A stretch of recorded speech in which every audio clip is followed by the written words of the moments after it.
You have clearance, Clarence. Roger. What's our vector, Victor? Travis and Sliwa has clearance right now. Yeah! You know that one. That's Andy Kamenetsky in for Slee today. Slee get a little a long weekend coming in. How you feeling, Andy? Good, man. Very good. Yeah? I got some vacation coming this week, so I'm excited. Yeah, to be you said you're going to little San Francisco. Yeah, going there with wife and daughter for a few days. Nice. Going to do the tourist thing. Going to check out Alcatraz at night. It's going to be a lot of fun. You know what's funny? Coit Tower. I don't know if this is me. I've been to Coit Tower. Yeah, me too. Yeah, it's fun. I don't know why. Maybe this is just me. There was like this negative connotation to being a tourist and doing the touristy things. You know why everybody does the touristy things? Because they're super fun. Like I was like, oh, you know, that's what everybody does. Right. That's because those are the fun things to go do. In this particular case, too, my daughter has never been to the city before. Yeah. So if she's never been and we're only going a few days, you kind of have to do the touristy things if she's going to have any idea of like the history and character of the city. Yeah. You know, if we were going somewhere where she's been a few times, then yeah, you can go off the beaten path a little more. We're doing the greatest hits for her first time. Alcatraz is awesome. Yeah. I've been a few times. I've done the night tour. She's never done either, so this is going to be awesome. So Alcatraz is great because when I've never done the Alcatraz tour. I want to check that box. I've never done it. But I have taken the boat around the island and out by the underneath the bridge and all that stuff.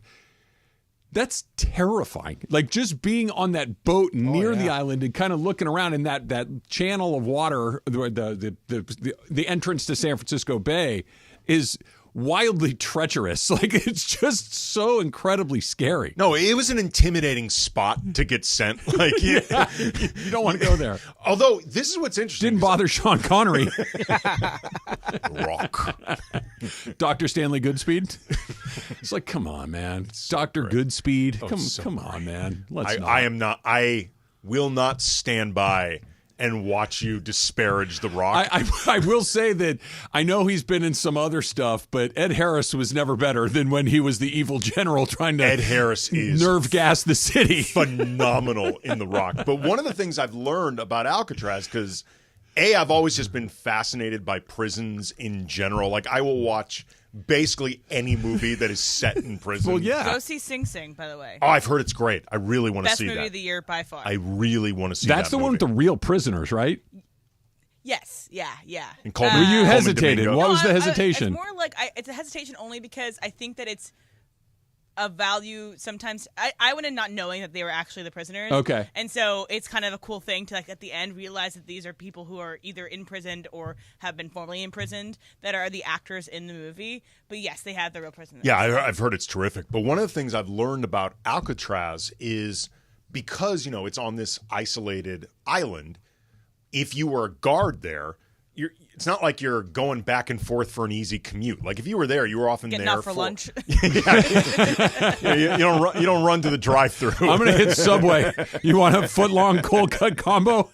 I'll be right back. Like a lot of these underrated guards, sandwich, by the way. It'll work. It'll work. It will work. That's Subway's theme. That should be on the door. This'll work. This'll work. It'll That's work. all they have. Yeah. This exit only has Subway or McDonald's. But like a lot of these guards, you would be there for a while. Like I think you'd spend consecutive days there. Were there quarters for the guards? Yeah, I believe there were quarters for the guards, but also because you were there, the guards often ate the prison food. The prison food at Alcatraz was apparently like the best. Okay. Like it's the one good thing about being sent to Alcatraz if you were a prisoner. Apparently, from what I read about it and what I learned on these tours and whatever, the food for the prisoners was basically the same as the food for the guards. Okay. And they weren't going to make these guards eat crap as part of this job. So the one upside to getting sent to the Rock, it was horrible in every other way, but the food was not terrible. Look, you get to eat. If I were going to commit a heinous enough crime to get sent to a maximum security prison, I would want Alcatraz. I can deal with the cold. I can deal with the rats or whatever else is on that thing. But if I get a nice meal at the end of the day, we'll be all right. Your cot sucked, but the 3 hot's not bad. That's right. There you go. Roars. Em, how are you? Roars. I'm good. I'm going to go see my boy Paul I Skeens know. tomorrow. I'm jealous. Excited. I'm going to be very far away from him because I'll be at the top deck. But other than that, I'm going to have a good Saturday evening, which is nice. My buddy Brian Beckner, ballerlifestyle.com podcast, is going to go on Saturday night, too. He's going to go see Skeens. Don't tell him where I am. Even though you just said top deck. And he asked me if I wanted to go with him. He's got a buddy in town, so they're going to go to the game. And this is, I'm out of town this weekend, but I would have loved to have done that. Paul Skeens has the chance to do the thing that I hope he doesn't, but I hope he comes. I want him to come up 1 vote short to be the Rookie of the Year and the Cy Young Award winner in the same year. Only Fernando Valenzuela has done that. He would be the second guy. So it's also Dusty Baker bobblehead night. It's Dusty Baker bobblehead night, so it's going to be a great night. But Skeens has done the thing. There's a handful of Major League Baseball players that even if you're not like a huge baseball guy, you want to see Aaron Judge, you want to see Ohtani, you want to see Skeens, and I'm not sure that isn't the entire list at this point. Okay, I know the reason why you want Skeens to fall short because Fernando is your idol, and that's fine. Removing that piece of it, can you be objective enough to say that Skeens deserves it, even if you don't want him to win it? I think absolutely. He was about something on ESPN Bet. He was something like a negative 1,200 to win Rookie of the Year. It was super. It's actually gotten shorter because Jackson Merrill down in San Diego keeps being awesome. So those odds have gotten a little shorter. He's still the heavy favorite. So that he's almost checked that box completely. The Cy Young Award is interesting. Like we'll see what happens with Dylan Cease and some other guys along the way. But there's nobody that's going, come on, man. Just don't give it to him just because it would be a cool story. He is very, very worthy of being in that final conversation as we go in the last month and a half of the season. He's amazing. And he made baseball interesting to people who I don't think are diehard baseball fans. But he's coming after your idol. I know. It's Paulie Sleeves. One vote short. What, like, does Fernando have a vote? Can he, like, put him in 12th place or something like that? I don't know if it's like the all-NBA team where you he slot truly your guys. would be your idol if he was that petty. Yeah, it's on brand. Right? Like, what do you like? I like a pitcher that gets base hits and kind of got everybody fired up. And, oh, by the way, holds really stupid grudges. Grouch. Yeah, exactly. Absolute grouch. I would love that. Which, by the way, is the complete opposite of everything you ever hear about Fernando. I know, Fernando's great. Even when I punched him in the stomach, he didn't even seem that mad. He seemed like he was kind of going on. I'm jealous, Em. You're going to have a good time. It's going to be a big sports day for me because I'm also going to go watch the U.S. Women's National Team play early tomorrow morning. My friends are going to go to a bar, kind of open up the bar. They're opening the doors at 7:30 in the morning to watch it. But I'm excited. I'm going to have fun. I'm waking up at that time anyway. Yeah. You drink early in the morning like that? I probably have a mimosa. Okay. Yeah. I'm not going to get trashed. So you can do mimosas, you can do Bellinis, you can do Bloody Marys, you could do a screwdriver. You could even probably knock out a Paloma at that point in the morning. It's got grapefruit juice in it. Yeah. Why not? Exactly. It's breakfast. And just hang out with my pals in the morning, go watch that, come home, maybe take a nap, and then you wake up and go to see Paul Skeens. That'll be great. That'll be great. What about you, Jorge? How are you? Buenos dias. Buenos dias. Oh, I'm good. I met Maite's first grade teacher yesterday. Yeah. Buenos dias. Yeah, Mrs. Vega. And, she tells you a little bit about herself. And she's got a dog, 2 daughters, and 3 horses. Not one. Not 3 horses. Maita goes to some equestrian academy for first grade, or because public school teachers don't have never too early money. to put her in finishing school, Jorge. So good work. So yeah, she has 3 horses. 3 horses. You Chocolate, Butter, and Luna. Those are the names. You know the 3 F's that you're not supposed to buy, right, Andy? No, you haven't heard this one. No. Don't buy anything that floats, flies, or so no boats, no planes, and no horses. 3 horses. That's what when I left, I was like, Brad, do you know if the horses, like she owns the horses, but they're at like off-site stables, or are the horses in her backyard? They have to be at off-site stables. I don't know, because where she lives, I'm pretty sure. I mean, there's properties with enough space for. I'm not gonna put her business out there like that, but I think she has them. Basically, with 3 horses, you have a ranch, right? That's not even almost like everybody who owns a horse has it off-site. Yeah. Unless Horse? you have a lot of area. That's interesting. So yeah, shout out Mrs. Vega. You know, we're excited for first grade. She starts on the Monday. horse. That's awesome. Horse girl. Dude, That's she could awesome. keep the class in line the entire year if she just said, like, if you guys behave, you get to meet the horses. Yeah. Seriously, like that would keep Yeah. the class so well behaved all year. Is it Miss or Mrs. Vega? Mrs. Vega. Mrs. Vega. Yeah. Maybe she's trying to train the next generation of modern pentathletes, which we will get into a little bit later on the show. I think you tell me if I've done this. I think I've established my credentials as a fan of the Olympics. I have watched Of the Paris Olympics in 2024. Yes. And the 84 Olympics that were here, the 2024 Olympics in Paris, and the impending 2028 games, I'm all fired up for. I did not know that the modern pentathlon was a thing that had ever taken place or that is still taking place. I've never actually laid eyes on it, but it's my favorite sport ever. When you talked about this in the pre-show meeting, my reaction was, I don't know what you're talking about. Like, what you were like, do you know what the modern pentathlete events are? I'm like, I don't know what you're talking about. We will get into it. We will get into it in a little bit. And look, Andy, I know that you basically started the bullying of me and my fitness that at the Mandy's. It was roast material. And first of all, I didn't single you out. The joke, I actually said, the fitness updates from you and Mace and Cappy, like the whole summer shred crew. Right. I said, like, enough of this. I've never seen the obsession of so many old washed men with getting shredded. And then I said, like, Travis should win the Mandy for most consecutive days, congratulating himself for the act of walking. Well, whatever the streak is, we're going to add one more to it because I had an incident moment. I don't know what to call it this morning. I got up early. I got stuff going on the rest of the day. I wasn't going to get to it, so I did it before work this morning in the middle of the morning blackness. You got snatched? It was close. Did you see the ghost? There was a lot going on. We'll leave it at that. That's coming up next. It's Travis Slee. Andy's in for Slee on 710 ESPN. For ESPN LA contest rules, go to ESPNLA.com and click the contest button.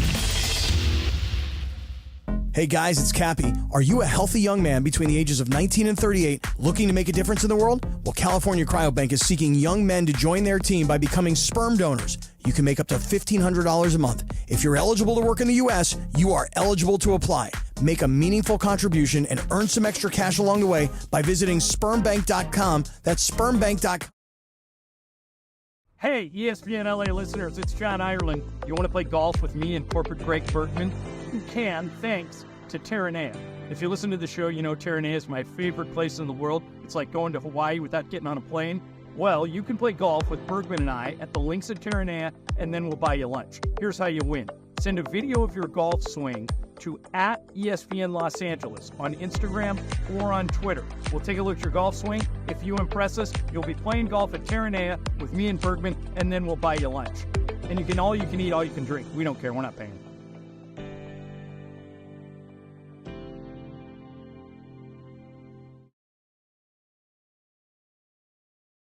Slip-ins. Join the millions of people who are celebrating going hands-free with Skechers Slip-ins. Footwear you just step into and they're on. It's crazy how something as simple as a pair of shoes have made my life better. After trying Skechers Slip-ins, I want all my shoes to have this technology. See what everybody can't stop talking about. Go hands-free with Skechers Slip-ins at a Skechers store, Skechers.com, or wherever stylish footwear is sold. Over 20 years ago, the first batch of Tito's handmade vodka was distilled in the heart of Austin, Texas. Since then, its roots have stayed put, and its vodka continues to be made on the same land where Tito built his dream. A distillery called Mockingbird that houses a simple vodka with a spirit the size of Texas and as good as the day it was born. Learn more about the Tito's story at Tito'sVodka.com. That's Tito'sVodka.com. Distilled and bottled in Austin, Texas. 40% alcohol by volume, namely 80 proof, crafted to be savored responsibly. This year, Dell Technologies' Back to School event is delivering impressive tech with an inspiring purpose. Learn how Dell is helping Computer Aid, whose work is helping solar community hubs with tech and AI literacy skills to empower remote, displaced, or disconnected communities around the world. Help Dell make a difference and shop AI-ready PCs powered by Snapdragon X Series processors at Dell.com/deals. That's Dell.com/deals. Progressive knows when you own a boat, life on land is a tough sell. Come on down to Land, where you can do things like clean your gutters, pay tolls, and even get the wrong thing you ordered. We got it all. Potholes, people talking at the movies, and don't forget about flat tires when it's raining. It's Land. Life on a boat is way more relaxing, so customize your coverage with Progressive, America's #1 boat insurer. And relax, knowing you got the coverage you need. Progressive Casualty Insurance Company and Affiliates, #1 rating based on 2022 boat market share data from ratefilings.com. This is the Mid-Morning Spectacular live from LA Live. Travis and Sliwa on 710 ESPN. Aloha. Aloha. This feels very islandy. Yeah, I wonder why. Let's find out. We have a lot of things to give away today. We do. What do we have, Em? So every hour we'll be giving away a $50 gift card to Island. So in celebration of the USA's outstanding performance in Paris, enjoy a cold beer on tap, signature Mai Tais, juicy burgers, and those famous fresh cut seasoned fries, courtesy of our friends at Islands. Aloha. So that's going to happen once every hour, all day. Tremendous. So listen all day to every show on our station. Have you had the pleasure of an Island's Mai Tai?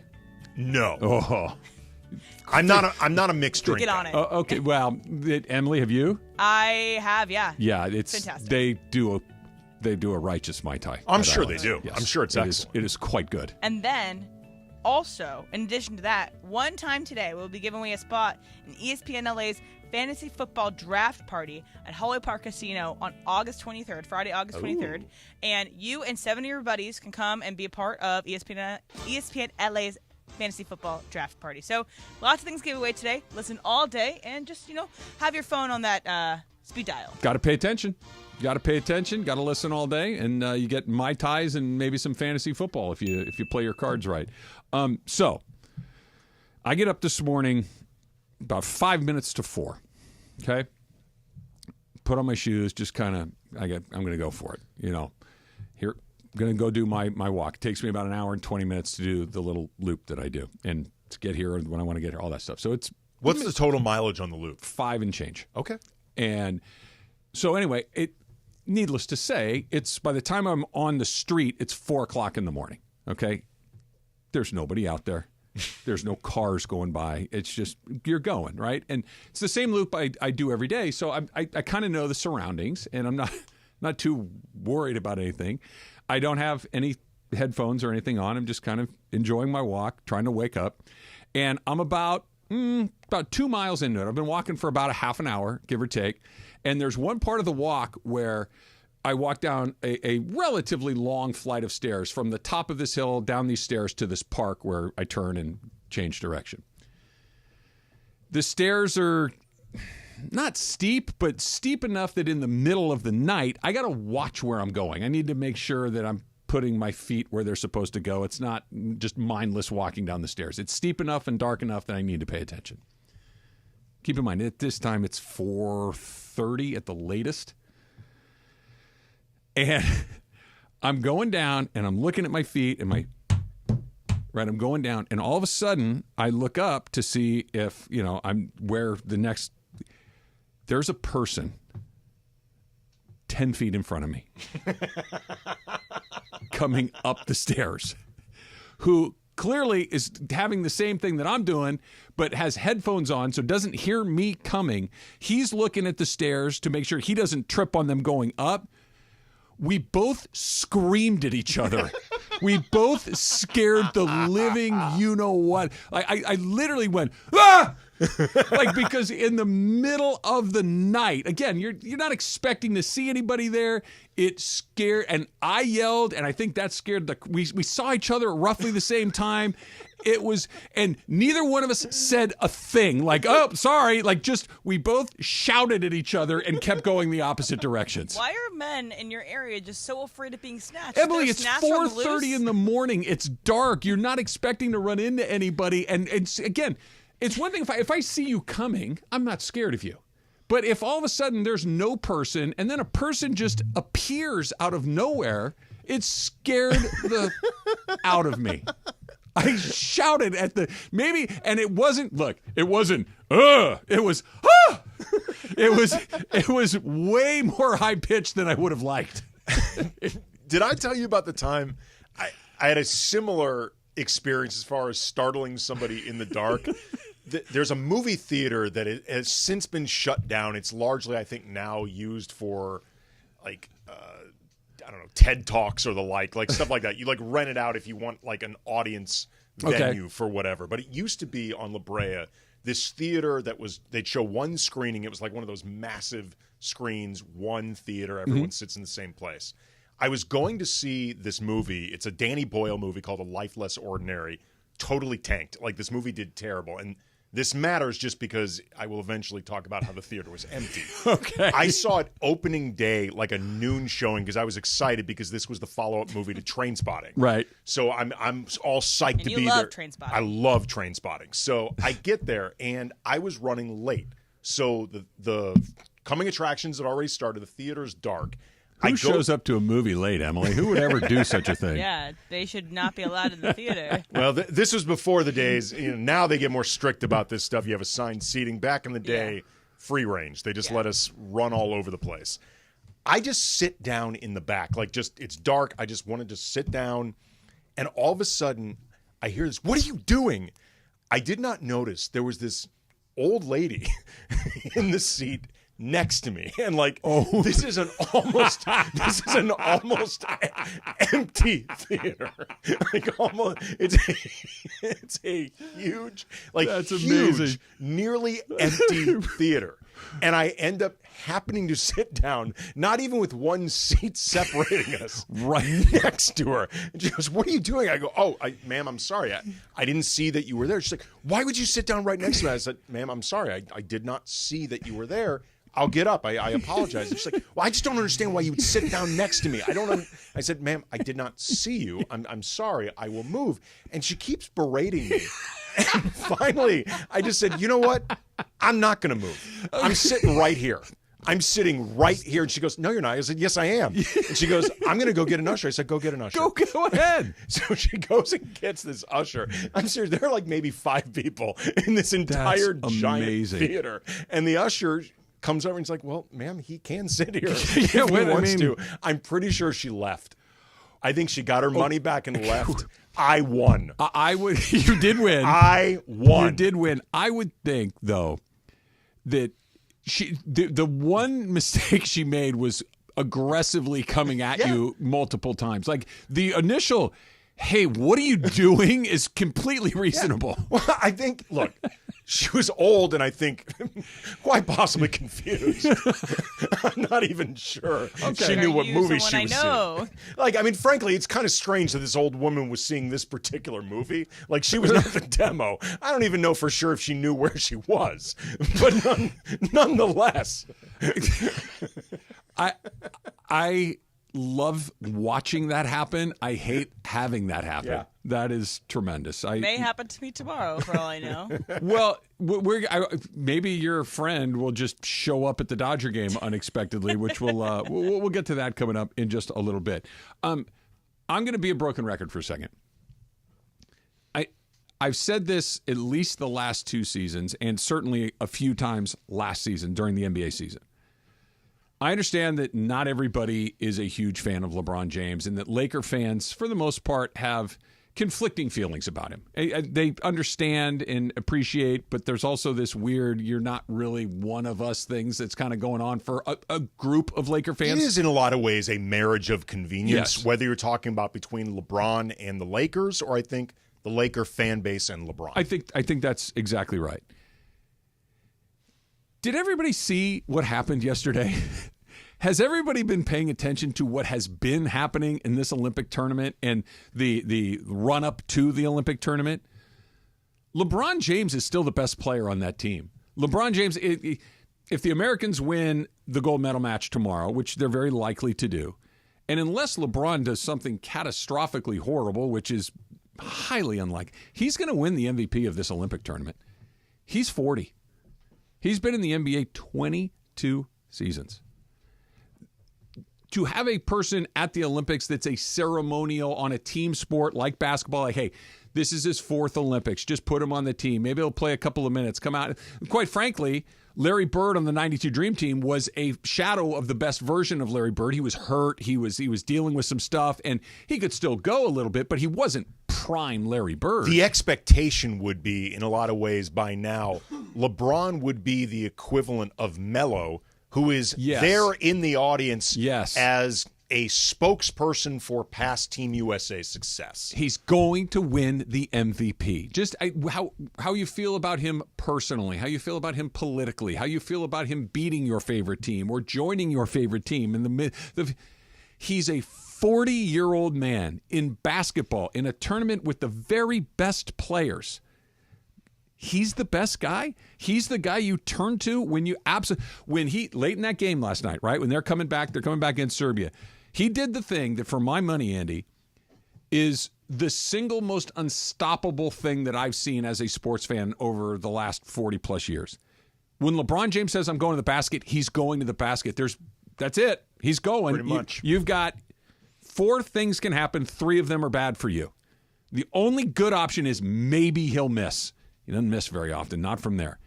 He's going to make a bucket, you're going to foul him, or both. Those are and yesterday at that point, it was both. That when LeBron, even at this point, we're a team where you got some incredible young talent. You've got guys like Jason Tatum, who we'll talk about in a minute. Bob Cousy is angry. Right? Bob Cousy is angry that Jason Tatum is being disrespected on a global stage. Well, it's pretty great. I'm enjoying that part of it. How is LeBron still? It defies all athletic logic to have this man doing this in that sport at this stage in his life. You know, we were talking before the show. There's not much left for LeBron to accomplish for his career that's new. Like, he's going to try to win a 5th championship. Hopefully, it'll happen over the next couple seasons with the Lakers if that's how much longer he plays. Mm-hmm. But he's already got 4 others. And for the people that 6-0 is your trump card with Jordan, the 5th won't matter. But LeBron's legacy and his greatness as a basketball player has been cemented. Like, at this point, if you're not buying it, you're not buying it. You don't want to buy it. Yeah, you just don't want to buy it for whatever reason. But there are very few opportunities for him to do things that are different for his legacy, that are new. And whether you're talking about being the leader of Team USA and the most consistent, arguably best player on this team at 40, winning that Olympics MVP, which honestly I didn't even know was a thing. I think this is the first year they're doing it. That would make a lot of sense. Yeah. Or winning the IST last year, the inaugural one, being the IST MVP with the hope of eventually this will be a part of NBA culture and you will be in the history books as the first of this thing that is part of NBA culture. Or whatever you think of it, Braun and Brawny. Like, these are the rare things LeBron can do that are new for his legacy, and it's very clear he wants to be adding those things. Sure. And it's important to him. Yeah. He is, in a lot of ways, Kobe was like this too. LeBron is very cognizant of the history that he's making in real time. Kobe was very cognizant of the history that he was making in real time. That stuff matters to both of them. Mm-hmm. And it should, in my opinion. Yeah. I'm completely okay with that. And I understand what you're saying. I agree with what you're saying. To be able to, if we're building the resume, or not to be dark about it, but the obituary or whatever, and you're just kind of listing like you're the greatest hits. LeBron James, who, bang, bang, bang, bang, bang, bang, bang, bang, bang, right? This is one of those lines. Building that first paragraph even longer and longer with more and more, and especially singular achievements like the IST, like the MVP of the Olympic tournament, all that stuff. Yes, legacy building. Check. You're not supposed to be the best athlete at 40 years old. You're not supposed to be stronger than the other guys. You're not supposed to be more powerful than the other guys. I understand that, hey, I know where to be. I can get a little creative here. I know how to steal a bucket here. I know how to get open there. He's just better. There's no template for what he's doing. Honestly, there is no template in sports for what he's doing. Like, at this level, with these type of responsibilities, with that sort of mileage, I'm open to hear other suggestions. The one that you hear, and I don't think it's a accurate comparison. It's in the ballpark, but I don't think is Brady. Right. That Brady played into his mid-40s, was winning titles, was still very near the top of the pack when we're listing best quarterbacks. The league designed a series of rules to keep him safe. His league got easier. Clearly. Right? I don't know if the league got easier, but they protected the physicality of that position became easier. Yes, that part of it's accurate. Like the league itself, has gotten more athletic, it's gotten faster, it's got all sorts of stuff. But they went out of their way to protect Brady.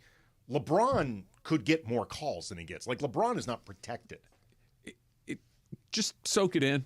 Like I think they're going to win tomorrow. Good luck with the officials tomorrow. By the way, that's going to be a whole interesting. French officials with France in the gold medal game in France, eating baguettes during the game. They got berets. running. They got berets and some steak frites. Yeah, a bottle of wine, steak frite, and like berets. Black and white stripes. It's they're mimes. They're watching some old French films. Long cigarettes with the holders. Instead of blowing the whistle, they just go. This is not a pipe. Yeah. See, yes, this is the halftime show. The timeout music. It's going to be terrific. Just soak it in, because what this is happening is you will never ever see somebody like this ever again. So Bob Cousy's in on Jason Tatum, huh? Oh, he is. All right, I need to hear that. I've seen a lot of people. Mad. Good. I'm glad. If I were Jason Tatum, I'd be hoppingly embarrassed. If that's an emotion you can do while hopping, that's what I'd be doing. That's coming up next. It's Travis Lee, 710 ESPN. All right, let's talk about Prize Picks, right? And you've heard Al and I talk about this. We're part of 5 million people that are playing Prize Picks just about every single day. And it's because it's super fun, right? There's Olympic stuff you want to get in on. You can obviously do that. I love playing the baseball at Prize Picks. You pick between 2 and 6 players, and then you decide more or less. For instance, Manny Machado tonight against the Marlins. Is he going to get 7.5 fantasy points, more or less? Jose Ramirez against the Twins. 8 fantasy points, more or less. I'm going under on both of those. Under on Machado, under on J-Ram. That's how you play Prize Picks. It's that easy. So every at-bat, every game, you're paying attention, and they're going to hook you up. You use the promo code 710. They're going to give you a first deposit match of up to $100. Pick between 2 and 6 players. Pick more or less, and you can turn $10 into $1,000 at Prize Picks. Steve Mason and John Ireland. Mason and Ireland today at 1 after Trav and Sleeve. Archery? You don't like archery? No, archery is fantastic. Okay, good. How many times have you gone practice archery? I've archered. I don't believe you. I'm a great archer. They call me the archer. My nickname was the archer. The only arch that you know is They call me the archer. That was my nickname when I was growing up. I don't think Mason's OGs of LA Sports Radio. That's Mason and Ireland. On 710 ESPN. Hey, ESPN LA listeners, it's John Ireland. You want to play golf with me and corporate Greg Bergman? You can, thanks to Terranea. If you listen to the show, you know Terranea is my favorite place in the world. It's like going to Hawaii without getting on a plane. Well, you can play golf with Bergman and I at the links at Terranea, and then we'll buy you lunch. Here's how you win. Send a video of your golf swing to @ESPN Los Angeles on Instagram or on Twitter. We'll take a look at your golf swing. If you impress us, you'll be playing golf at Terranea with me and Bergman, and then we'll buy you lunch. And you can eat, all you can drink. We don't care. We're not paying.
So don't wait. For this free information, call the Relief Hotline at 800-606-8737. 800-606-8737. 800-606-8737. The LA Kings have a new home. Hear the excitement of Kings hockey this season. This fall, 710 ESPN and the all-new ESPN LA app is your home for every moment of the Los Angeles Kings. Hear the excitement of Kings hockey this season in only one place. Easy to access, easy to find, easy to enjoy every Kings game and your favorite Kings podcasts. 710 ESPN and the all-new ESPN LA app. It's Travis Rogers, Alan Sliwa. Day has the same person dropped off food at your house twice in one day. I don't know. Great question. Travis and Sliwa on 710 ESPN. We are witnessing one of the brand new events at the Olympics this morning, and it's the Olympic breakdancing competition, which obviously is not maybe something I know all the ins and outs of what is a great breakdancer, what's a not so great breakdancer. But the Australian breakdancer, her last name is Reagan, has been like Ray Gun, like Ray Gun. Yes, pew, yes, pew. Okay, yeah. Pew. Reagan is her last name. It's absolutely ridiculous what she's doing. She looks like if your little cousin or your little brother's like, "Hey, I got something to show you," and then they do that. It looks terrible. Beyond exceptionally rare, it is basically unheard of for me to ever watch an Olympic athlete and think to myself, I could do that. I could 100% do the finger quote breakdancing. And she's 36. She's competing against like teenagers over here, and she's like very much like Kenny Powers, Dan McBride, and a woman. It feels like a sketch. It doesn't feel like an actual attempt to compete. It feels like, hey, I'm going to go out there. I snuck into the Olympics. Yeah. I'm going to go out there and do this. I will be the first to admit, Travis and I are of an age where we saw in real time breakdancing explode. There were kids bringing pieces of cardboard to 7th grade to spin in the hallways at school. Tape them on the floor. I was one of said kids. Oh, could you do it? Okay. I mean, no Raygun. Yeah, I mean, like everyone, I used to.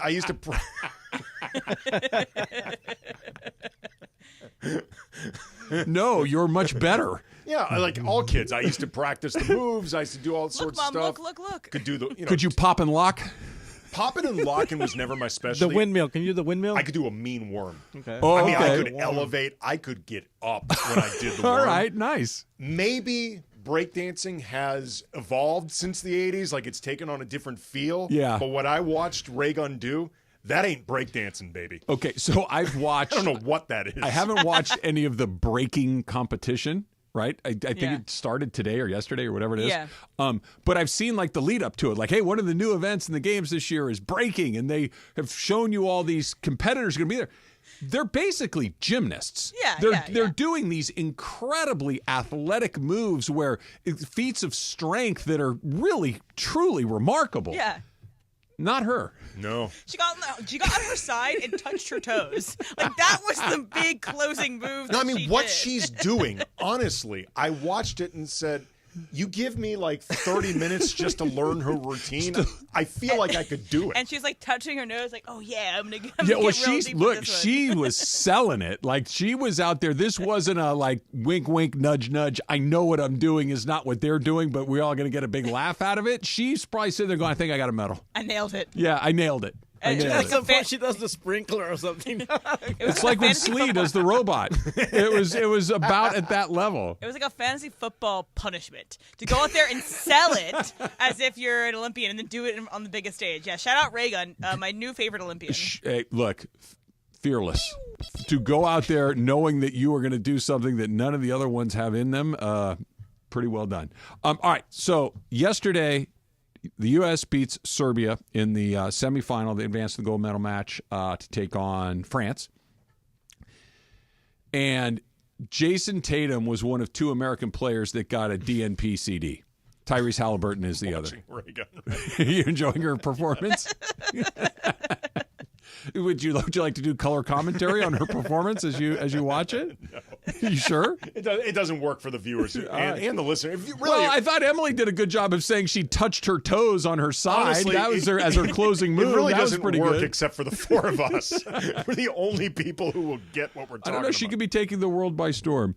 I said to you guys this morning, one of the I don't know where the topic is in this, but Jason Tatum, who was the best player, I know he didn't win MVP, but was the best player on the best team that just won the NBA championship. They smashed the regular season, and they went through the postseason about as easily as you're ever going to see a team go through a postseason. They were never in any jeopardy of losing a series, and quite frankly, were never in jeopardy of even losing very many games. Their best guy, DNP CD. And Bob Cousy is not having it. No, Bob Cousy is absolutely furious. Let me find this exact quote. I want to make sure everybody understands exactly. By the way, Bob Cousy shows his age in literally the very first part of this quote. This was picked up by, I don't know if it was an interview with the Boston Globe, but it was picked up by the Globe. Quote, Tatum is on the cover of Sports Illustrated this month. Which hasn't existed for many years. Any What cover? Any experts that I have read lately have chosen him in the top 5 and sometimes number 1 in the bleeping world. I'd like to interrupt right here. I have never heard anyone say that Jason Tatum's the best player in the world. I've seen a lot of people argue that he's not top 5. I've heard Jokic. I've heard Giannis. I've heard Luka. I've heard, Embiid.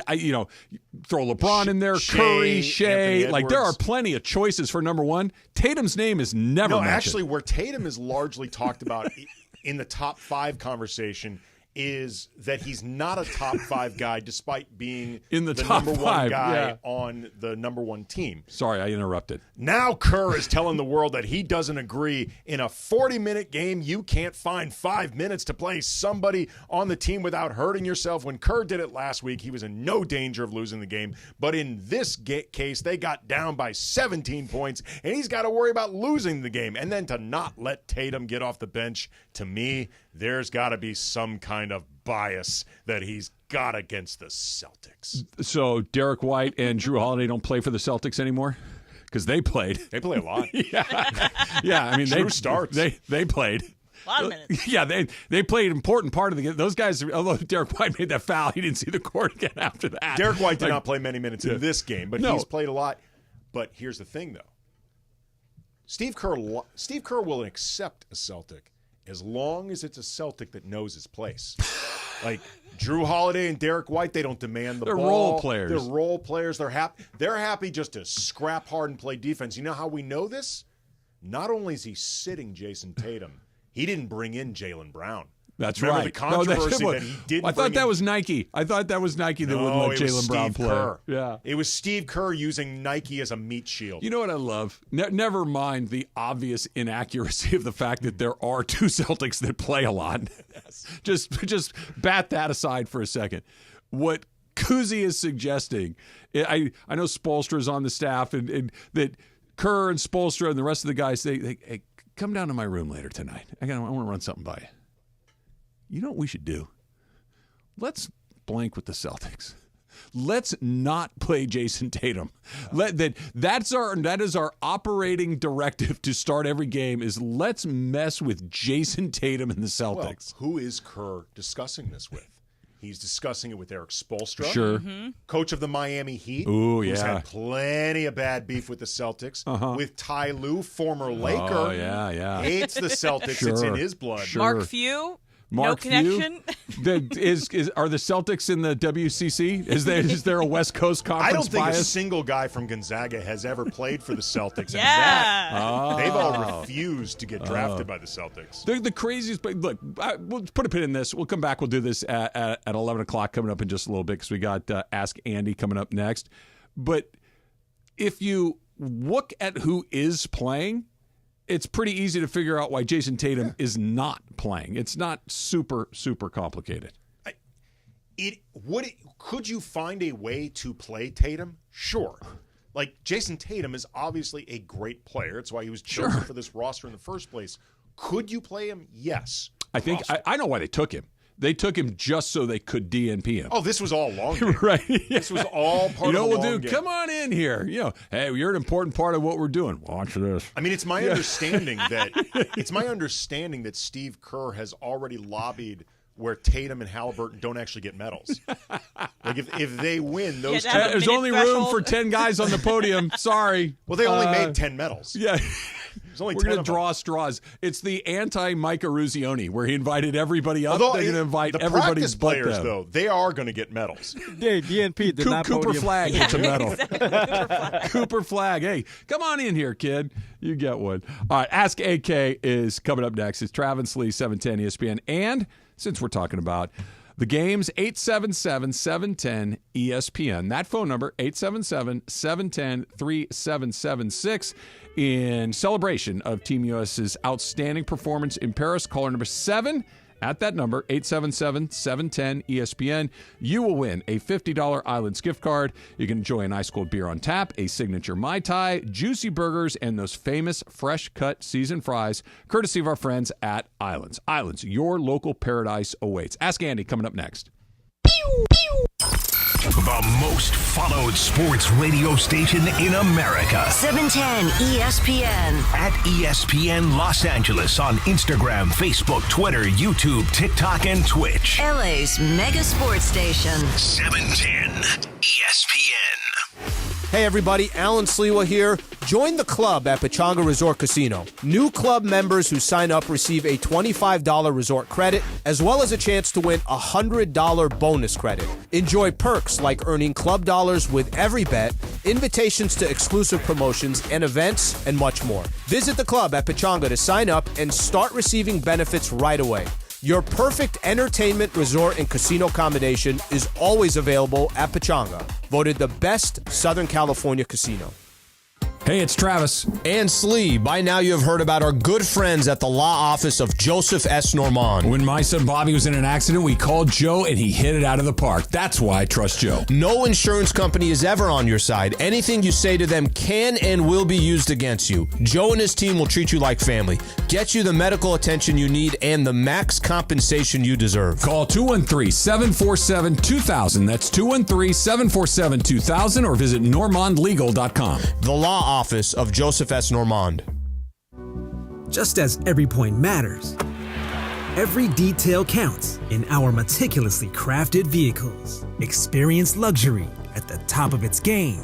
Welcome to Cadillac of Beverly Hills, the #1 Cadillac dealer in the Western region for the 3rd year in a row. Come and check out the incredible selection of new and pre-owned vehicles today at our showroom, 8767 Wilshire Boulevard in Beverly Hills, and at CadillacBeverlyHills.com. She posted about us just now. Celebrities can't get enough of Bianna's bespoke skincare line. She has 147 million followers. How do we monetize? She needs a social media associate to help her with the hype. We should repost this. Do we need a hashtag? Indeed can help her hire great people fast. I need Indeed. Indeed you do. You can schedule and conduct virtual interviews all from your employer dashboard. Visit Indeed.com/credit and get $75 towards your first sponsored job. Terms and conditions apply. Need assistance with door and window projects? The Home Depot can help. From inspiration and materials to ordering and installation, our free millwork virtual apron service can get you moving and doing. Plus, we speak Spanish too. Our associates can help you tackle complex jobs without you leaving the job site, saving you time and money. Call us at 1-833-HD-APRON or visit homedepot.com/MVA. The Home Depot, how doers get more done. The biggest show on the radio. That's Mason in Ireland. Weekdays after Trav and Slee. All right, let's go to Abdul. Abdul, you're on Sports Graffiti. Go ahead, Abdul. Hey, you guys, I love you. Been listening to the show for 15 years, and I just want to say, Mason, you just don't bring it like you used to bring it anymore. And I'm just wondering, did you not drink your coffee this morning, or what's going on, man? You think I'm not bringing it today? Today, especially, but just in general. Over the past year, I feel like you just kind of coasted. Wow, this call is going to rot in his head. That is absolutely ridiculous, Abdul. And I'm sure we won't use it for imaging at all. Abdul, what are you doing for the Mandy's next year? I'm showing up and bringing Mason some coffee and some Energizer. All right, Hey, there you go. Mason needs some coffee. I had 2 quad espressos today. I don't know what else I can do. Steve Mason and John Ireland. Next at 1 p.m. Mason and Ireland on 710 ESPN. And it is Travis and Sliwa. It's time, like we do every Monday, Wednesday, Friday at 10:45. Let's get to it. Ask Slee right now.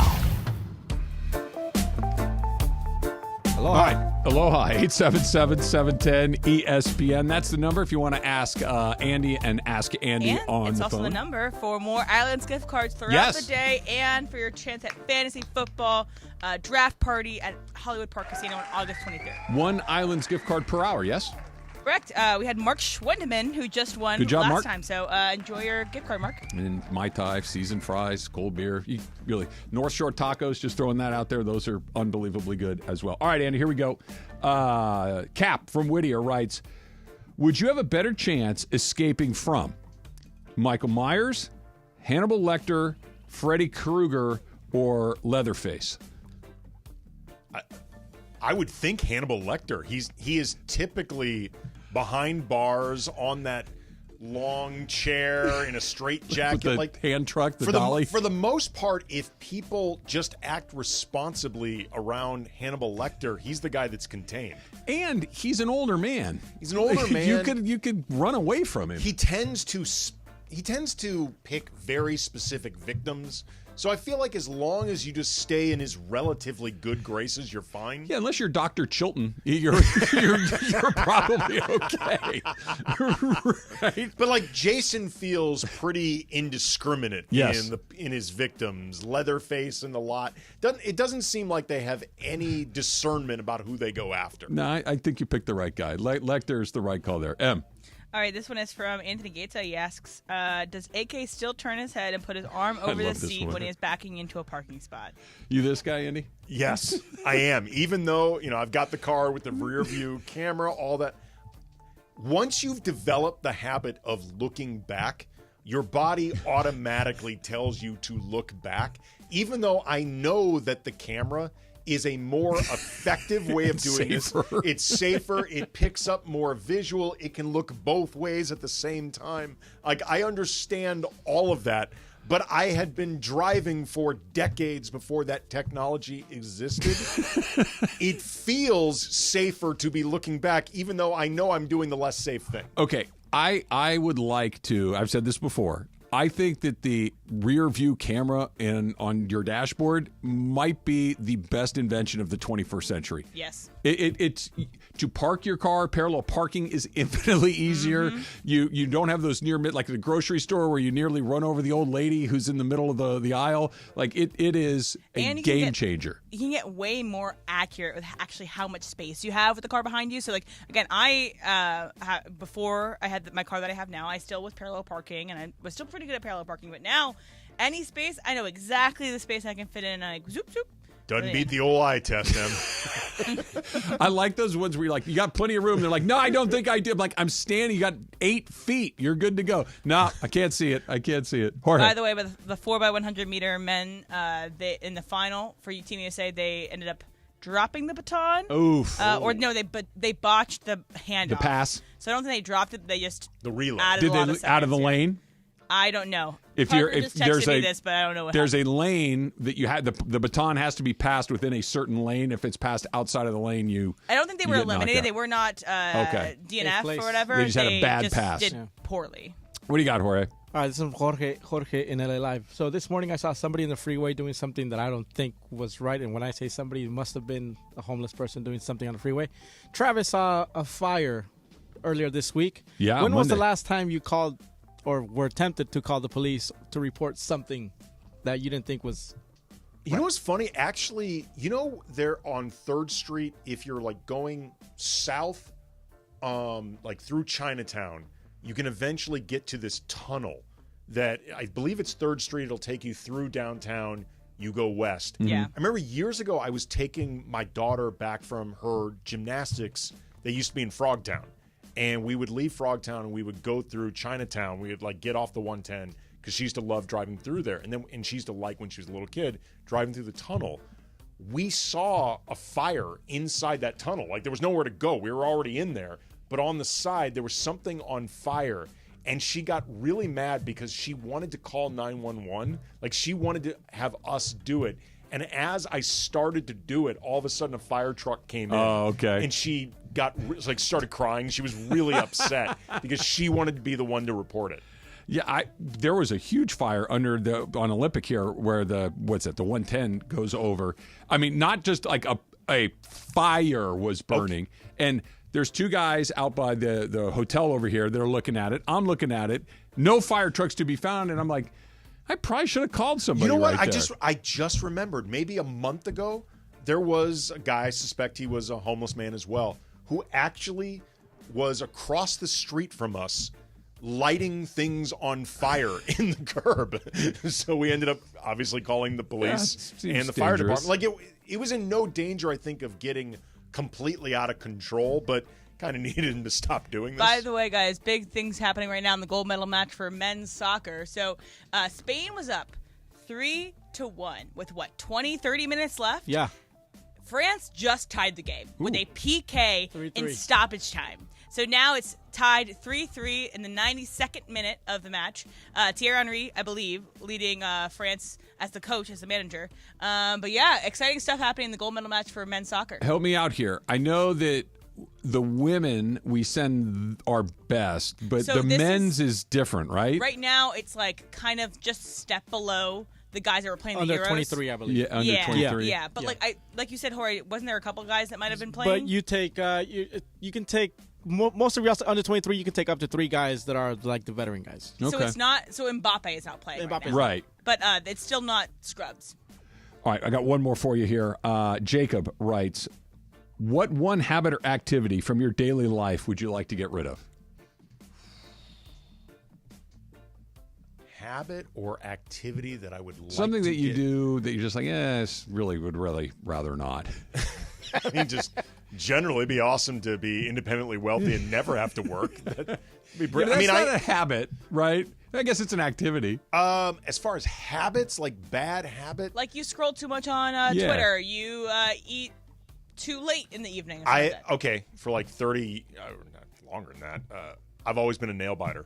Okay. I would love to stop biting my nails. You just into the corner of the room? No. I'm not a savage, Travis. I wasn't raised by wolves. I very neatly put the nails in a pile, like at a desk or wherever I'm at, and then I like a civilized man, I sweep them into my hand and then I throw them out. See Andy just in the kitchen, just. No, they're not sunflower seeds. There was one time I saw Michael flossing in here. I was like, what are you doing, Michael's got the dog. weirdest rules because Michael doesn't want to shake anybody's hands, but he'll floss in the studio. In front of you, dude. It's a lot. My habit that I wish I didn't do was I wish that when my alarm went off, I just got up. It's that I didn't that's scroll. weird. That if I just got my day Same. started, I scroll for like 30 minutes in bed before I Really? get out. Oh, Yeah. so you're awake. You just Yeah. don't get up. Yeah, but I allow that much time. Yeah. But like, it's just I need to just get up and start my day. The way I train myself to at least not be the person who goes back to sleep is I purposely, I think like everybody, your phone is your alarm clock. Yeah. I put my phone Other side where of the room. Yeah, where I have to get out of bed to get it. Yeah. On the weekends, I put it in the living room. I don't want it next to me. Yeah. What happened, Emily? Spain was Spain close. nearly won the Was game was right Ray there. Gun back on the No, cardboard? Ray Gun was not. But Spain just had a really good Crossbar. strike at the goal. The French goalie got he got a his fingertip on it. Yeah, that was good. And deflected it. So looks like we're going to head to overtime. Kicks or overtime? I thought this was overtime. I think it's extra. That's This very is confusing. stoppage time. Look, I think we're going to go to extra time. I don't know if you know this or not, but I'm a huge soccer fan, but I only follow Team Mexico. Exactly. You got a new coach. Yeah. Wait, that's right. Rafa Marquez. Aguirre. Aguirre and Rafa Marquez. So Who's the second guy? He's I'll tell you about him in the break. good. This old news. You guys talked about this 3 weeks ago. Yeah, well, I It's wanted always Andy exciting, to know. though. I didn't know if Andy knew or not. I feel like Andy needs to be in the That's loop. your guy? Yeah, and he is now. He's our new coach. El Tri. Exactly. Yeah, see, New coach of who? It's Mexico. El Tri. Come on, you just Yeah, I mean, come on. Okay. All right. Did I get it right? You did. Yeah, see? Javier Aguirre. Oh, here comes our bad pass in the, let's see. Come on. Catch that guy. They did it. Oh, he ran right up his back. Yeah, no, yikes. Yeah. That's not how I don't know a lot about track, but that's not how you're supposed to do that. You're not supposed to push your fellow competitor. I think in 08 they had behind. a similar thing where they didn't get the gold or medal, whatever it was. Well, that event, the relay, is always about who, because everybody's fast as can be, but if your pass is a little cleaner, I don't know, that's got to be a drag. Hey, don't worry, there's another one in 4 years. That's probably not a consolation. Our women's 4x100 won gold. So Shakira Richardson Did you won gold. see her last night? I saw her run last night. I think it might have been in a heat. It was like the other women were nailed to the track. It was bonkers how much faster she was than everybody else. It was really cool to see. In high school, I did shot put and discus for a few years, but 1 year I accidentally / mistakenly / stupidly ended up doing hurdles for 1 year. The 400 or the 110s? Whatever's the short one. The one, like okay. It's just one race, Yeah, right. Sprint through it, whatever. Right. I let my ego get me roped into that thing, but because I was doing that, one time I got put on, I guess, is it 4x100 where you pass the baton? Yeah.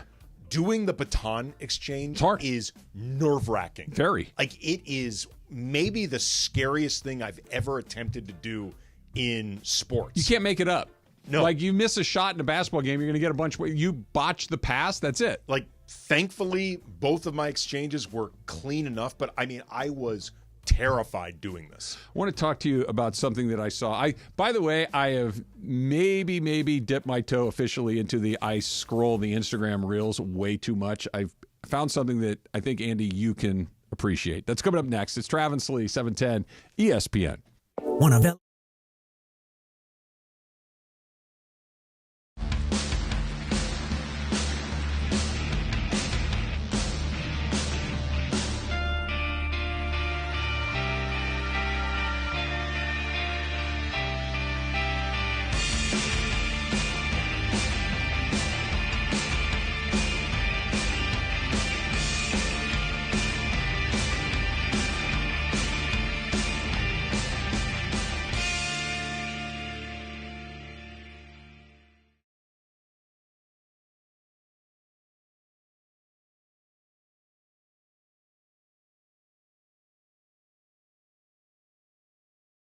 businesses have come to ZipRecruiter for their hiring needs, and so should you. Right now, you can try ZipRecruiter for free at ZipRecruiter.com/LA. That's ZipRecruiter.com/LA. ZipRecruiter, the smartest way to hire. Hi, it's LeBron. The Lakers play here. 710 ESPN. KSPN, Los Angeles. A Good Karma Brands radio station. This is the Mid-Morning Spectacular live from LA Live. Travis and Sliwa on 710 ESPN. Andy Kamenetsky in for Slee today. And Slee, they're showing the women's shot put in the Olympics right now. You mentioned that you were a discus and shot put thrower. I was in high school. I did track. Did you do the spin around one? Or did you just do the skip one? Because when I remember I tried it in like junior high, and it wasn't the one where you'd spin around. You just kind of hop on one foot and kind of do it. For shot put, I did not spin. I would kind of do a hopping turnaround. Yeah. Discus, I did do the spin. Yeah? I did do the spin for discus. Were you pretty good at it? I was say good. I was not great, but I was not bad. I placed in a league meet 1 year. Okay. That's pretty good. Yeah. Em, did you throw the discus? I did discus and shot put, and then the mile in track. That is a very rare combination of events. It's because they needed people to do the mile, and I was like, sure. Okay. And I just wanted to get on it, and I was really bad at it. Yeah. I only finished not last once. I tried it. Credit to you. I would have never tried I had That's the impressive. opposite experience. My sophomore, I did track sophomore through senior year, and the reason I gravitated towards shot put and discus is there was no running. Like, I hated running. I hated practices that involved running. I didn't like sports where there were a lot of running. And I got to lift weights for shot put and discus, which was great because I played football. All I ever wanted to do was lift weights. But there was a meet 1 year where I guess a couple hurdlers were either sick or something. And our track coach asked, like, hey, is there anybody that would do this? And one of the weight men, as a joke, was like, Andy. And our track coach went, yeah, okay. And all of a sudden, my ego. Yeah, okay, like forget it, or okay, like all right, let's go. Like, yeah, okay, whatever. Like I'm asking, whatever. These are serious suggestions only. And I look at the coach. I go, "What do you mean? Yeah, Andy. Like, yeah, right." I'm like, "What?" And he's like, "Well, no, you don't do that." I'm like, "It's jumping over a bunch of hurdles. How hard could it be?" And he's like, pretty hard. He's like, "Well, no." I'm like, "Sign me up." I was like, I get really aggravated. I'm like, "Sign me up." So this meet's like about to start, and it turns out it's like one of the first events. I don't even know like what the rules are. I really don't get a chance to warm up. I did the thing, and I won. No, you won? I won. I actually won. And I go from being super, super excited to looking over at my coach, and he has this look on his face like, okay.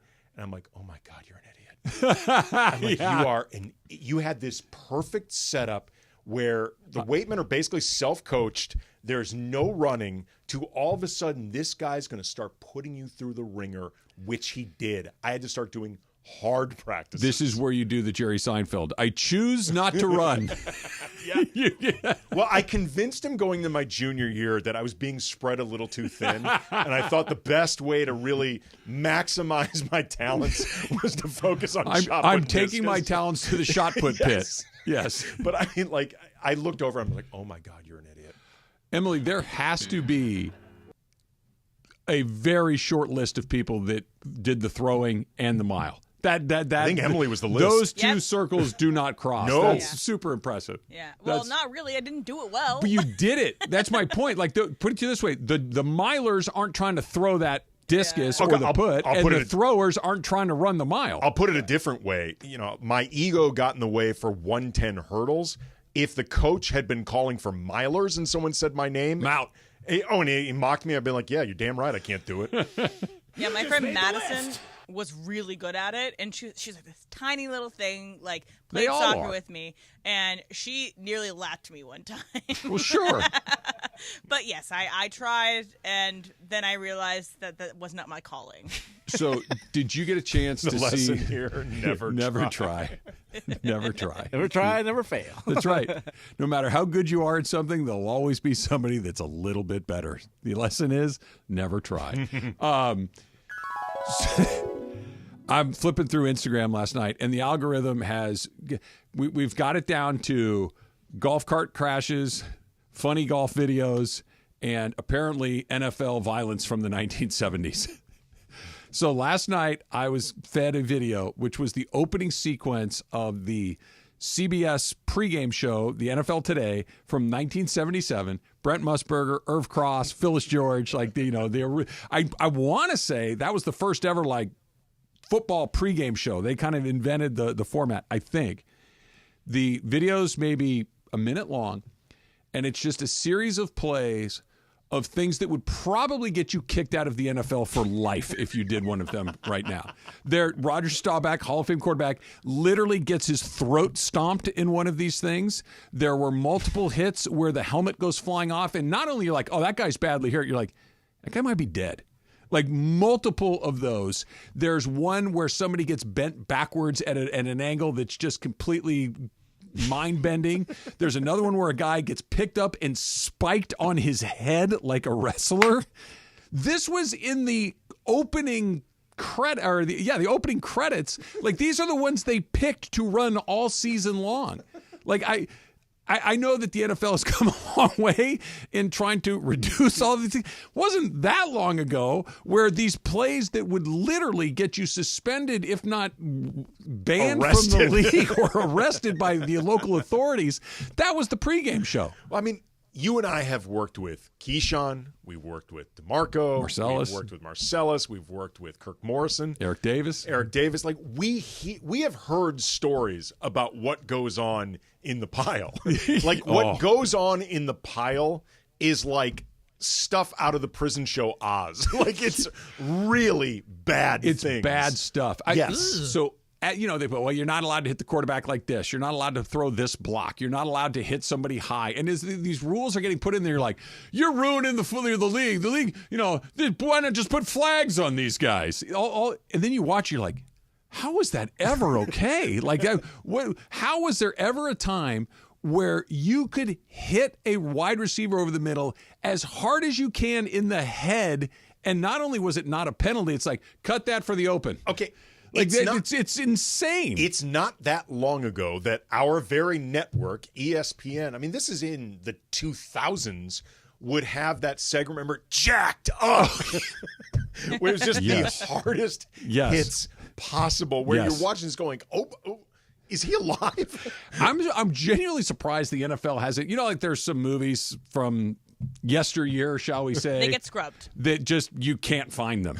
They're go gone. Go try to find Song of the South, for example. Song of the South is the ultimate. Go try to find Revenge of the Nerds. Good luck. Right? They're and I understand why. I'm okay with why. They're considered problematic. How the NFL hasn't tried to do that to those videos, like it's unbelievable. The algorithm has found me. Susan was out last night, or else, who knows? Like I told you about our last anniversary. Jacked we went out up. to have a nice dinner, and then we came home and watched YouTube, the NFL's most vicious hits. Susan did as well? She sat in the room and watched them. She's like, you could do that? I'm like, apparently, yeah. Jack Tatum wasn't messing around. Lester Hayes was hitting people. You're still there, Jack. It's like basically the top 10, but instead of a top 10 of just any play at all, it's all top 10 jacked It was up. the top 10 maimings from the weekend. Yeah, I mean, honestly, most of these hits were like awful tackles, like they were terrible form. They were tackles that, like, if you didn't bring the guy down, you were going to miss because, like, nobody's wrapping up, nobody's doing anything. It was just, what are the hardest, most bone-crushing collisions we can find from the previous week? And this is... Have you watched it yet, Em? The one I sent you this morning. I haven't watched it. See that contempt that I was in? No, I haven't watched that. Well, she sends me something. Say, Emily, I'm going to try my hardest. I'm going to watch. We that all for watched you. Ray if I Gun. send you a video of people throwing up, I don't know if you'd like that. I don't like watching that stuff. This stuff, it gets me the heebie-jeebies. You sent her a video of people throwing up? No, I'm saying it's as if I gave you a video of people throwing up. I did. Like that was hits. my rabbit hole yesterday. Was of people throwing up in athletic events. Don't send it to me. So there was that high school pitcher where he's vomiting in the middle of the pitch, and then of course it goes, oh, you watch that for 2 minutes. Here's Cade McNown. Here's Donovan McNabb. Here's what was the one we were talking about the other day in the middle of the game? Not Patrick Mahomes. Who was it? Anyway, they figure out pretty quickly what you want. Violent NFLs from the 1970s and vomit. So this is why Susan's your perfect match, because she was not repulsed by it as I tend She to didn't be like the when I see vomit this. one. I tried to show her that one. She's like, no, I'm out on that. Yeah, I can't do the vicious hits because it's just I'm it's an empath. important as somebody who knows things, and I know you love football, and I know that you work for on an NFL broadcast. We do. We're going to do our first game this Sunday. Coverage starts at 11:30. Myself, M. Kirk Morrison, and Jorge.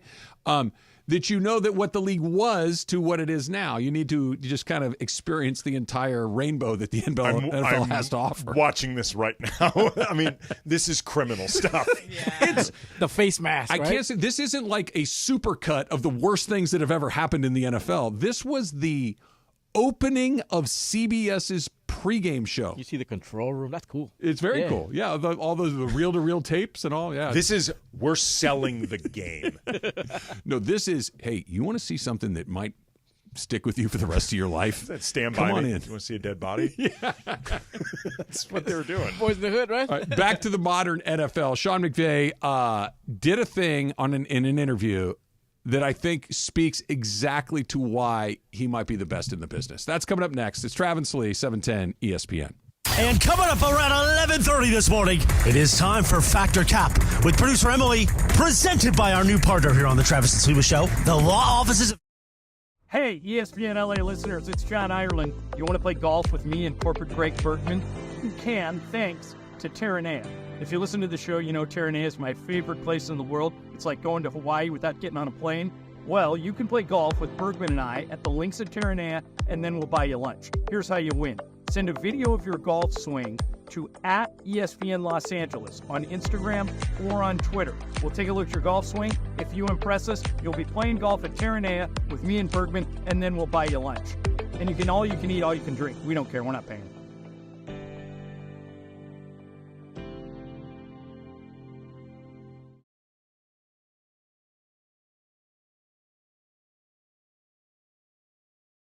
Time to visit the Commerce Casino and Hotel, located 7 miles south of downtown LA, just off the 5 freeway. Come experience some of the best action that SoCal has to offer. There's always a seat at the table at LA's Commerce Casino, with the widest variety of poker and table games around. From easy baccarat, hold'em, 21st century blackjack, and many more. Commerce Casino is where the game reigns. Must be 21. Play responsibly. Gambling problem? Call 1-800-GAMBLER or visit problemgambling.ca.gov. John Ireland here for my friends at Beverly Hills Orthodontics, and you can find them at BeverlyHillsOrtho.com. Did you know that one of your most memorable and meaningful features is your smile? Get the confidence you need to make a brilliant first impression with the incredible Dr. Madden and her awesome team. They're the experts in Invisalign braces and the all-new InBrace technology, braces behind your teeth. Check them out now at BeverlyHillsOrtho.com. And remember, whatever happens, you're always smiling with Beverly Hills Orthodontics. That's BeverlyHillsOrtho.com. Drivers who switch and save with Progressive could save hundreds, which could be life-changing. I mean, you could put that money towards concert tickets for your daughter to see that singer who sings about painful breakups. And one song will inspire your little beauty to break up with that beast she's dating, Brian. Instead, she'll date someone who's nice and worthy of her love, not someone who addresses you and your spouse as, bro. And it's all because you could save money switching at Progressive.com. Progressive Casualty Insurance Company and affiliates, not available in all states. You've got to watch your NFL team every Sunday, and Verizon's got you covered for all your team's out-of-market games every Sunday afternoon. Come on! From kickoff to sign-off, from first downs and touchdowns Right. to turnovers and overturned plays. After review, the pass was incomplete. Nice! Let's go! This season, win every Sunday with Verizon. Get a great deal on NFL Sunday Ticket from YouTube and YouTube TV and a new phone. Excludes digital-only games. Terms and embargoes apply.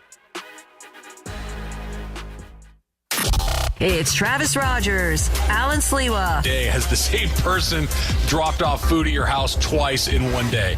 I don't know. Great question. Travis and Sliwa. On 710 ESPN.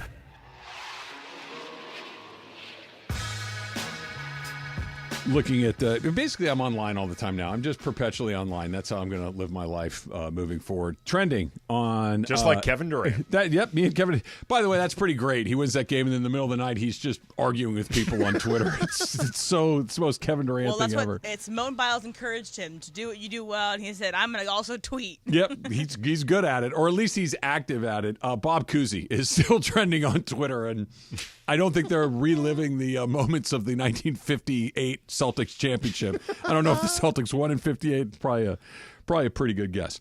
I want to play this for you because this is, I think, a great example, A, of what makes Sean McVay a really good football coach, but B, of what makes Sean McVay just unique in the universe of professional coaches. And in my experience, coaches, they almost never admit when they make a bad decision, when they make a mistake, when they screw something up, when they very clearly, with the benefit of hindsight, you look back and go, yep, that was the wrong decision. They almost always double down and, well, this is what I was doing at the time, and I would do it again, given the same information.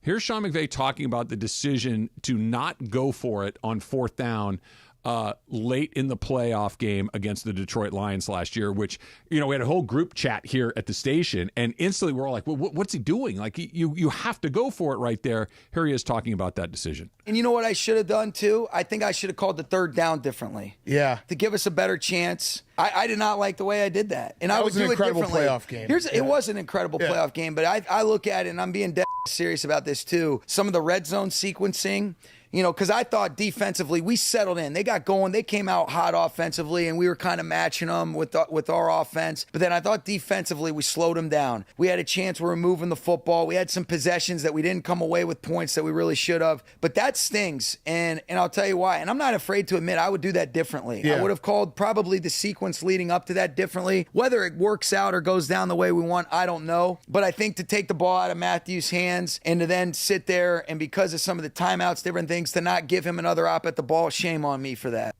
Well, how often do you hear that and actually believe that they're saying what they're saying? I was wrong.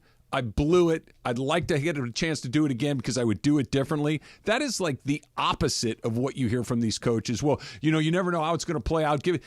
think about the decision to never pitch Ryan Pepio last year in the playoffs. And they're like, well, we need him for Game 4. What?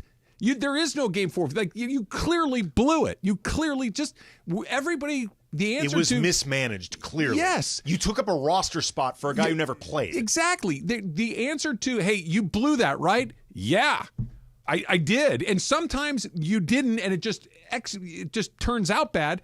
That was a bad decision. There are bad decisions that I believe Sean McVay, when he gets a chance to see him, says, that was a bad decision. I will do it differently moving forward. And I think that's what makes him as successful as he is that he is genuinely self-evaluating at all times. Well, I think there's a lot just in the phrase, I'm not afraid to admit it, because there's the actual admission of it, the I was wrong, stating that, but also, too, saying I was wrong in this big moment, that can create headlines, that can start going viral, that can lead to conversations like this on sports talk radio where you end up being publicly discussed for having bleeped up. And there are a lot of coaches that on a lot of different levels don't want to put themselves out there.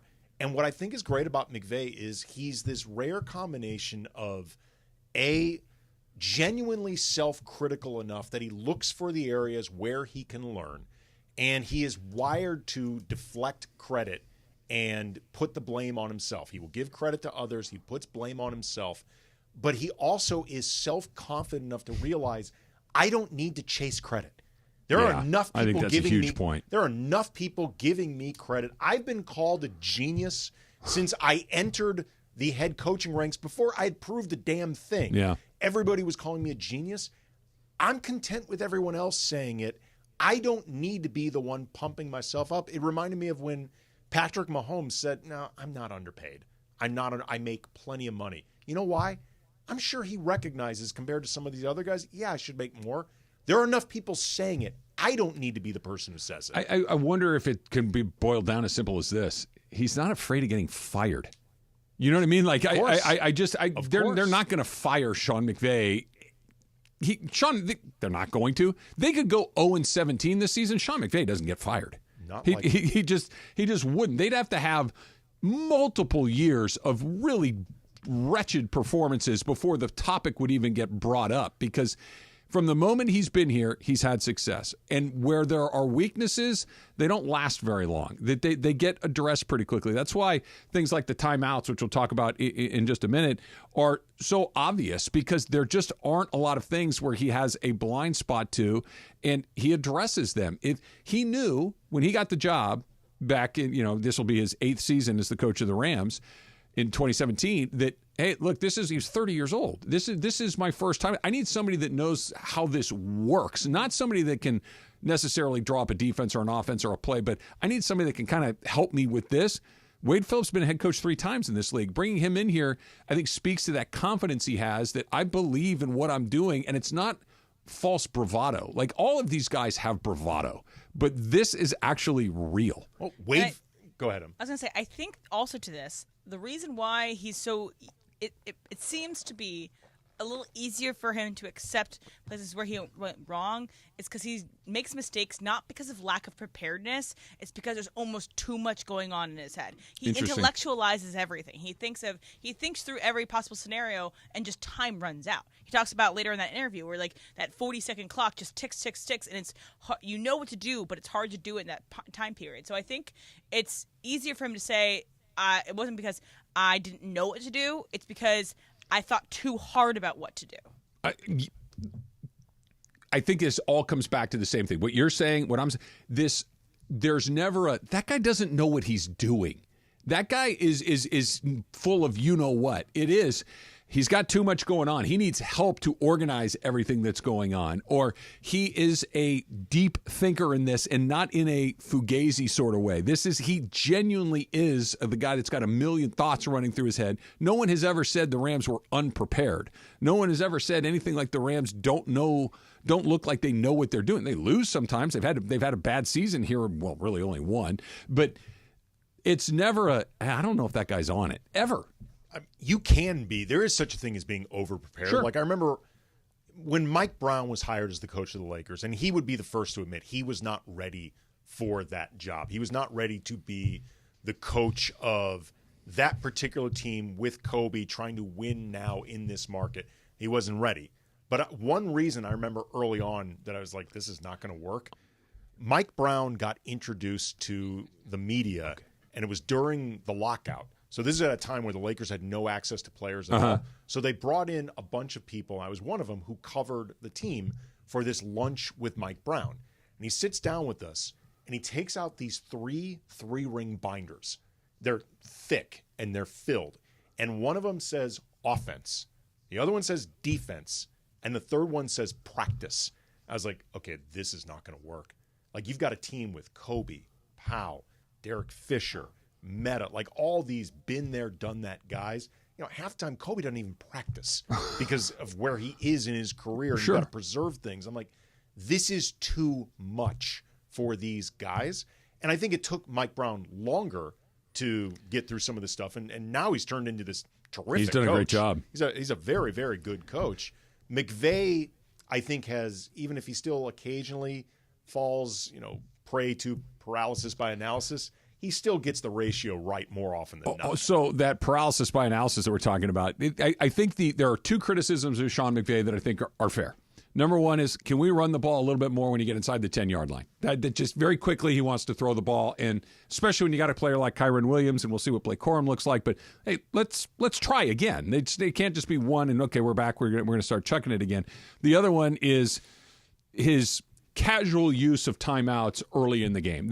Emily and I kind of look at each other every time that there's almost never a game where the Rams don't use a timeout in the first or the third quarter. They frequently use timeouts in the first and the third quarter, where most teams, they still have 3 at the 2-minute warning or whatever it is. Here's him talking about him addressing that particular issue. The main thing is I've done a poor job, especially as it relates to that, Big Cat, is burning timeouts in the second half. I mean, we had 2 games last year where you're saying against Pittsburgh and against Detroit where, does it change the outcome of the game? Who knows? But at least we have a chance to possibly get a possession back or, be able to use that to our advantage. And they hired a game management consultant from the Tennessee Titans who were really good at that stuff. They went out and found, okay, who's good at this? They're good at this. Okay, we'll take your guy. Yeah. That's how you fix problems.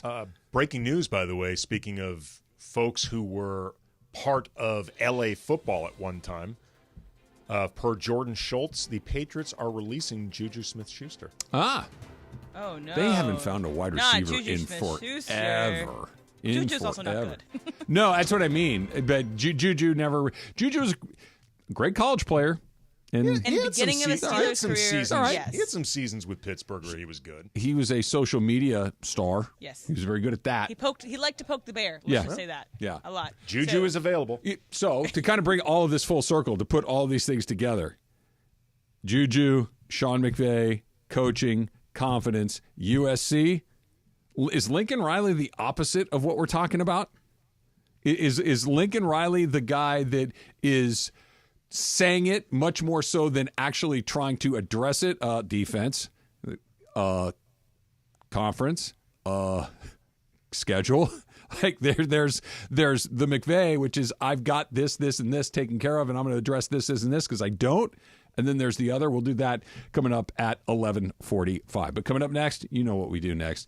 It is Factor Cap with producer M on 710 ESPN. Hey, I'm going on a long drive this weekend, right?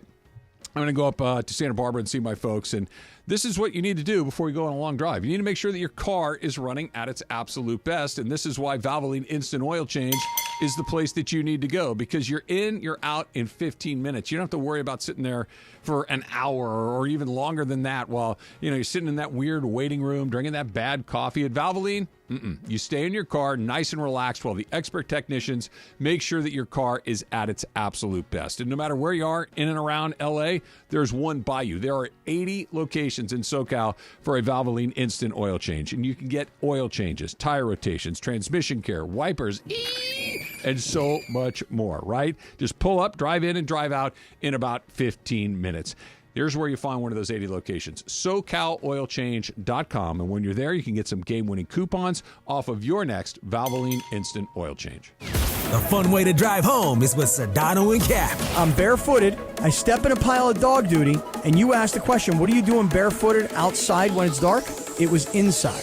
Sedano and Cap. Today at 4 p.m. on 710 ESPN. Hey guys, John Ireland here. To build a winning team, you have to have the right people doing what they do best. If you're in a position to hire for your business, listen closely, because we have the ultimate teammate, ZipRecruiter. And you can try ZipRecruiter for free today at ZipRecruiter.com/LA. Hiring the right candidate is hard. ZipRecruiter uses powerful matching technology to quickly find and send you the most qualified people. So it makes finding and hiring your next superstar much easier. This is why 4 out of 5 employers who post a job on ZipRecruiter get a quality candidate within 1 day. So be like the 3.8 million businesses who have come to ZipRecruiter and sped up their hiring process. Try ZipRecruiter today for free by going to ZipRecruiter.com/LA. That's ZipRecruiter.com/LA. One more time, ZipRecruiter.com/LA. When pain keeps you from doing what you love, Hoag Orthopedic Institute gets you back to you. We are ranked number 18 in the nation and number 1 in Orange County for orthopedic and spine care by U.S. News & World Report. From the surf to the green, our world-class doctors are there, which is why more Californians choose Hoag Orthopedic Institute for orthopedic and spine care more than any other hospital. At Hoag Orthopedic Institute, there is no one better at getting you back to you. Proudly founded by premier physicians in partnership with Hoag. Learn more at HoagOrthopedicInstitute.com.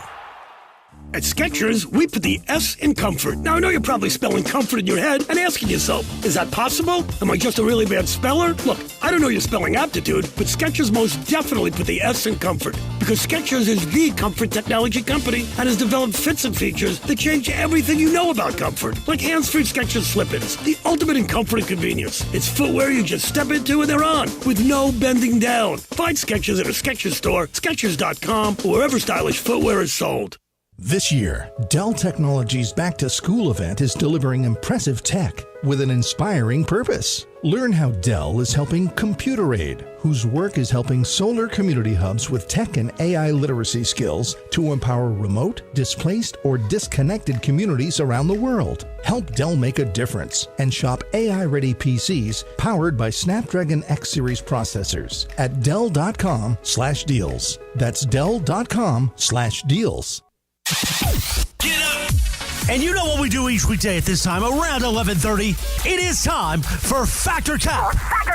On the Travis and Sliwa Show, presented by the law offices of Joseph S. Normand. Injury attorneys you can trust, just like family, but a la familia. At Normand Legal, you're not just a number. You're a person. You are part of the family. We care for your well-being. You're the number one priority. 213-747-2000. Let's do it. Factor Cap right now. So cap, Dad. Everything I've said is a cap, but I'm going to go back. First of all, it's not a cap. It is a cap. Welcome to Factor Cap. Hi, guys. Aloha. Aloha. Aloha. By the way, make sure you listen all day today for your chance to win a $50 gift card to Islands Restaurant. Every show is coming out once an hour, so stay tuned all day. 9-hour LA Sports Block on 710 ESPN. As well as we're also going to give away a spot at the Fantasy Football Draft Party at Hollywood Park Casino on August 23rd. So again, stay tuned all day. Oh, you do that every day? You should do it today especially because we have lots of fun things for you. Indeed. So, Sean McVay in this interview as well, that we played 2 clips from, with Pardon My Take, was asked about how he looked a little better. He looked like he bulked up a bit. He said he had been working out with Cooper Kupp and Puka Nakua's trainer, and he's been doing running, staying off the carbs, just like you guys. You guys love talking walk talk and diet talk. Sure. He's doing the same thing. But then they're like, hey, He's no Albertson sushi man, but that's fine. Right. They're like, does he walk the loop? and go, yelp. Yeah, but your beard looks better. Your beard looks good because they talk about how. No, I'm talking about Sean McVay. And Sean McVay admitted something. So this is Sean McVay in this interview. Their facial hair looks good. Facial hair looks great. I'm embarrassed to admit I had to get PRP for that. Did you? Oh. It looks a little fuller. I was stressed. My beard, I was getting, I don't know if you want to say alopecia, but it was getting thin. Yeah. You got shots in your face? Absolutely did. Okay. You know what? Here's how it started, I gotta get that. I'll give you this. This is how it started. I'm so LA now. So a couple years ago at the draft house, they got this over-the-top shot. You go back to the year that Puka Nacua was drafted, they want to show this. They're showing these where we're talking about the vision for Puka, all that stuff. I'm just, selfishly looking at my hairline like, what the is going on with this? Yeah. All I'm seeing is bald. And actually Raheem Morris's daughter, Malia, she always used to say, you are balding. And I thought she was just joking with me. So I told my wife, I said, why didn't you tell me I'm actually going bald? And the back of my head looked terrible. So I started getting PRP shots there. Smart. Starting to come in. I'm feeling good about that. And I said, why the hell not the beard? So he has taken some, enhancements to his face and his hair. Again, very LA. You have the money, go ahead and do it. Make yourself look how you want to present yourself. So this makes you feel more kinship with Sean McVay. Travis, Factor Cap.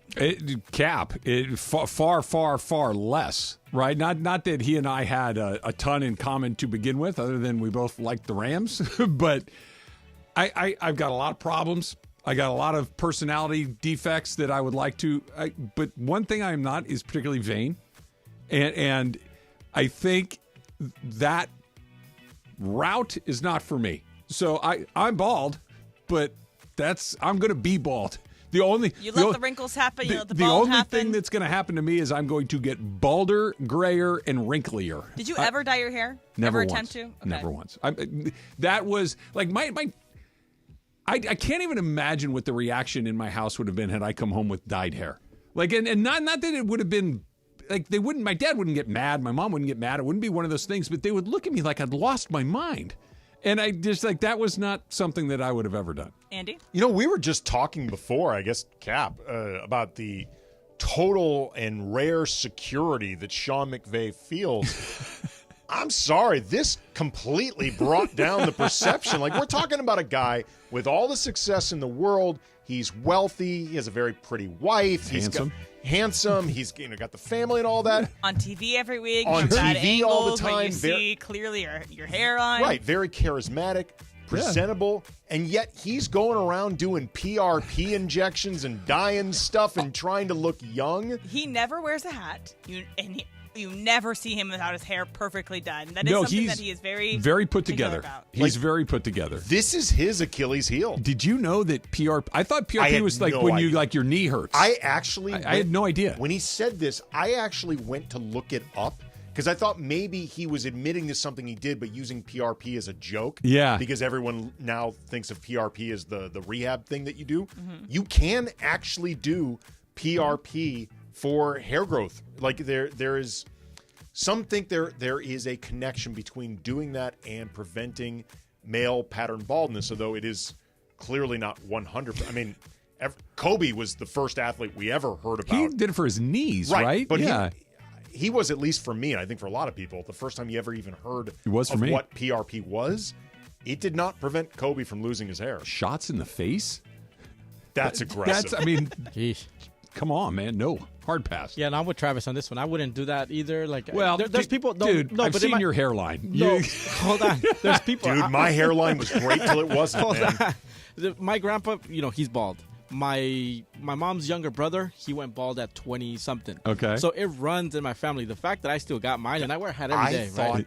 I thought that I was going to be the rare guy in my family who escaped it, because like Brian started receding towards the end of high school. Like by the time Brian graduated college, he had less hair than you have. Whoa. Like, and he was like 21, 22. Yeah. Like by the time Brian was mid-20s, he was bicking everything. My dad started losing his hair in his mid-20s. My one male cousin on that side of the family, where you'd get it, your mom's dad, he started balding in his 20s. I was in my mid-30s with a full head of hair. I thought that I was the rare guy that escaped it, and then the dam broke. I want to go like you. I want to take it down. I don't want to go Brian where I got to shave it every day, but I want to have as short a haircut as humanly possible. Well, this is the Statham. I want the Statham, and Susan forbids it. Really? It is a non-starter. Her line is, your head is way too big, you look ridiculous. Thank you. See, I got a lot of gray. Never really. Yeah, but you have a full head of hair. Let's see. No, I don't show it off. Look at that. Yeah, that's a Then full I got a lot head of hair. gray, but I never got the beard. I'm just going to say this now. Right here. Protect it while you can. Be proactive. Go get shots in your face. Like, You have to get a beard. Rogaine, whatever. Like, start doing it early. There's I'm actually serious. this guy on TikTok who actively is taking all these measures to regrow his hair, quote unquote, naturally. So he'll do the oil in his hair and he'll massage it. He he's actually regrown it pretty well. Like he was just early onset, he was in his early 20s and just really wanted to fight back against it and did a lot of steps to I take understand wanting to, but then the face injections? Yeah, that's out. I'm too needle phobic. Yeah, Face shots. Come on, guys. Face shots, exactly. So earlier this morning, I decided that I was going to go to see Paul Skeens play tomorrow. So I was going to go by myself. I didn't really have anyone to go with. But I texted my roommate. He's not particularly interested in sports whatsoever, but baseball games are fun. I think that's usually, if I can sell any event on someone who doesn't like sports, it's typically a baseball game. 100%. It's a nice day outside. You get fun drinks and food, and it's a nice day. So I asked him, I was like, hey, would you want to come to the Dodger game with me? And he said, yeah, sure. So I said we should use the Game Time app because I have already used it before, and they have a good promo. What's a promo we can use? I'm going to make one up off the top of my head. Locked on NFL. LOCKEDON NFL for $20 off your first purchase. Unless, of course, you want to use Locked On NBA, LOCKEDON NBA. Anyway, so I may have given those or another of those to my friend. So I was like, oh, great. He's like, where should I sit? And I said, it's nice to sit behind home plate high up. If you're not going to buy a good ticket. Had you already purchased a ticket? I had not already purchased a Okay. ticket. So I'm thinking we're going to go in on these together and sit together, but he can use the $20 off so that we each get $10 off. So he goes, purchase the ticket. He says, yeah, behind the pitcher, which I said, that's not accurate, but whatever. He went behind the catcher. Right. And so he sends me a screenshot of the ticket, and it's one seat. And I said, did you not get 2 seats? I was going to Venmo you for it. And he said, oh, I thought you already had a ticket. If I had a ticket, I would tell you what section I'm sitting in. I wouldn't be just sit anywhere you like whatever. So eventually, I guess I had to be extremely clear and concise with the thing because I don't think he made the same leaps that I did. So I ended up buying a seat in the section next to him because there was no more seats in a section. So my statement is, I should just not sit with him. I should just sit in my section. He sits in his, and we just stare at each other across the aisle. Andy, fact or cap? I'm going fact because you may have no choice. Unless you can get an entire section to cooperate with you, you guys might be separated whether you like it or not. There's got to be open seats. It's the top deck. Oh, it's a top deck? It's literally the highest you can possibly go. Trav, what do you think? Yeah, fact. I think that what's your roommate's name? Esteban? Esteban, yeah. Esteban. So he needs to learn this lesson, at least the hard way for an inning. Right, then you can move over. But for the opening inning, you find where Esteban's sitting. He can make his way to Dodger Stadium however he wants to. I won't tell him how to get there. He will get lost. Oh, you're going to go separately too? No, I'll go with him. But you put him in row, 8, and you go sit in, he's in section A, row 8, and you're in section F, row 46, and you're way away from him, and you just kind of wave at him and say, how are you enjoying the game? At least for one inning. It's me and Paul Skeens here today. Okay, Exactly. Here's actually, you said that he's not a sports fan? No. Okay, this is where you're really going to be punishing him if you sit by yourself. He's not going to be able to understand what's happening if he's not with you. So not only will he be by himself, he's going to be out on an island viewing strangeness. Does he like beer? He's not the biggest beer fan, but we'll have some Cutwaters. That's probably okay. Perfect. Yeah. Perfect. Jorge, what about you? Okay, you ready for this one? You make him sit next to you on your section. So if somebody sits on that seat, he has to get up and walk over to his section. Good call. That's what you got to do. He is the one that has to do the walk of shame. Yeah, exactly. Not you. I'm sure there will be open seats, and we'll just find those after the first. Yeah, the Razas is up there, so hey, take it easy on Emily and Esteban. Just scoot over. Give him a little I'm not seat. telling you what section I'm in. All right, so my statement, last thing I'm going to do. So it's Bill Skarsgård's birthday, and Bill Skarsgård is one of the Skarsgård children, one of the many. Also, Spain just scored another goal. Oh, is it the end? 5'3". Anyway, sorry. Jorge just did that reaction. So Bill Skarsgård is one of the Skarsgård kids. He is famous for playing It in the movie It. And he has this party trick that he does on all these talk shows that he does where he can make his lip look like It, like turn it upside down and start frothing at the mouth at like any moment's notice. Like he just has had like a couple seconds and he can get it going. So my statement is, you have a party trick. Jorge, Factor Cap. No, Cap. I don't even like going to those things, most of the time. So I'm going to go Cap.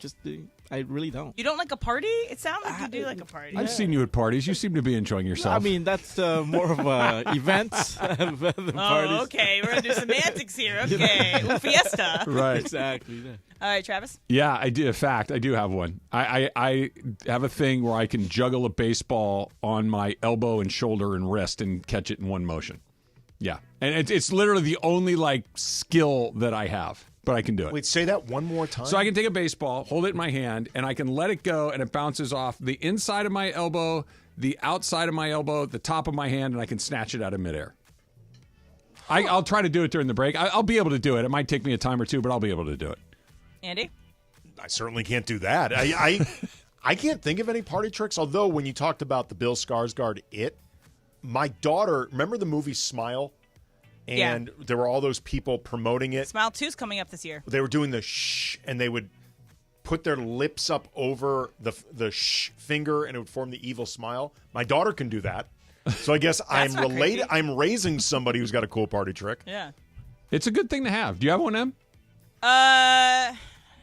Not really. If it's not, I don't know, naming the best picture winners for the past 10 years or something. That's a party trick. Yeah. That absolutely qualifies. Yeah, some sort of random trivia I can do. But yeah, my friend Chandler, the one that was at Mandy's with me, she oftentimes would she can balance really well because she's a skateboarder, or not a skateboarder, a snowboarder. But she can, our snowboarding parties, she used to go on this thing that tests your balance. She'd be on there for 20 minutes. No kidding. So yeah, she has really good balance. No, I'd be off in less than 20 seconds. Factor Cap is brought to you by the law offices of Joseph S. Normand. We know you got many choices in your legal team, but family always comes first with Joe. Call 213-747-2000. That's 213-747-2000. The law offices of Joseph S. Normand, or visit normandlegal.com. That's NOURMAND legal.com. And I know we talk a lot about traffic accidents and that, but any sort of accident that you're involved in, give Joe a call. 213-747-2000. Is Lincoln Riley the opposite of Sean McVay? That's coming up next. It's Travis Slee. Andy's in for Slee on 710 ESPN. John Ireland here. Hey, ESPN LA listeners, it's John Ireland. You want to play golf with me and corporate Drake Bergman? You can, thanks to Terranea. If you listen to the show, you know Terranea is my favorite place in the world. It's like going to Hawaii without getting on a plane. Well, you can play golf with Bergman and I at the links at Terranea, and then we'll buy you lunch. Here's how you win.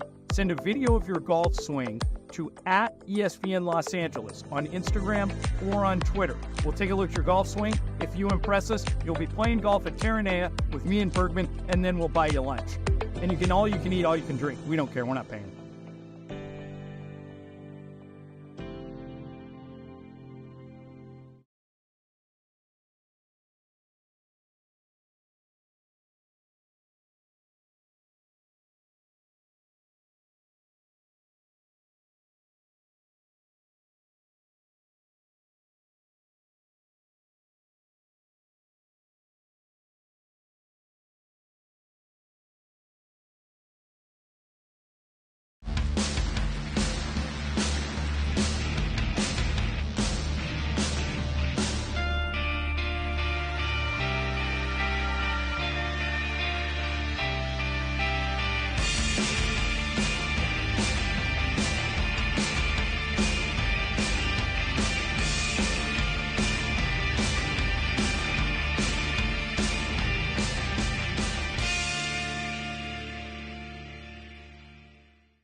on 710 ESPN.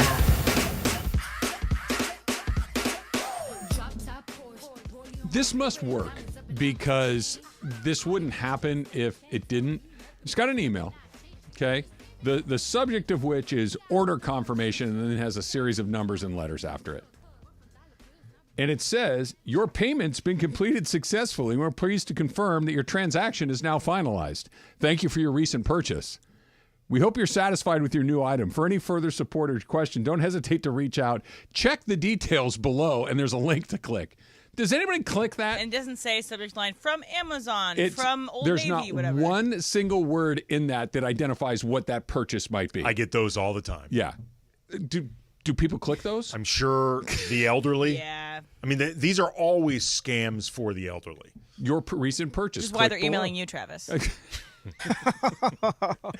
I did not mean to set that up. I actually did not. Can't help but think that the PRP question was like she's been She's been holding on to that one. She probably happened 6 months ago. I'll wait till Andy's with Trav and I'll hit both of them at the same time. Well, I mean, she could have done it with Sliwa.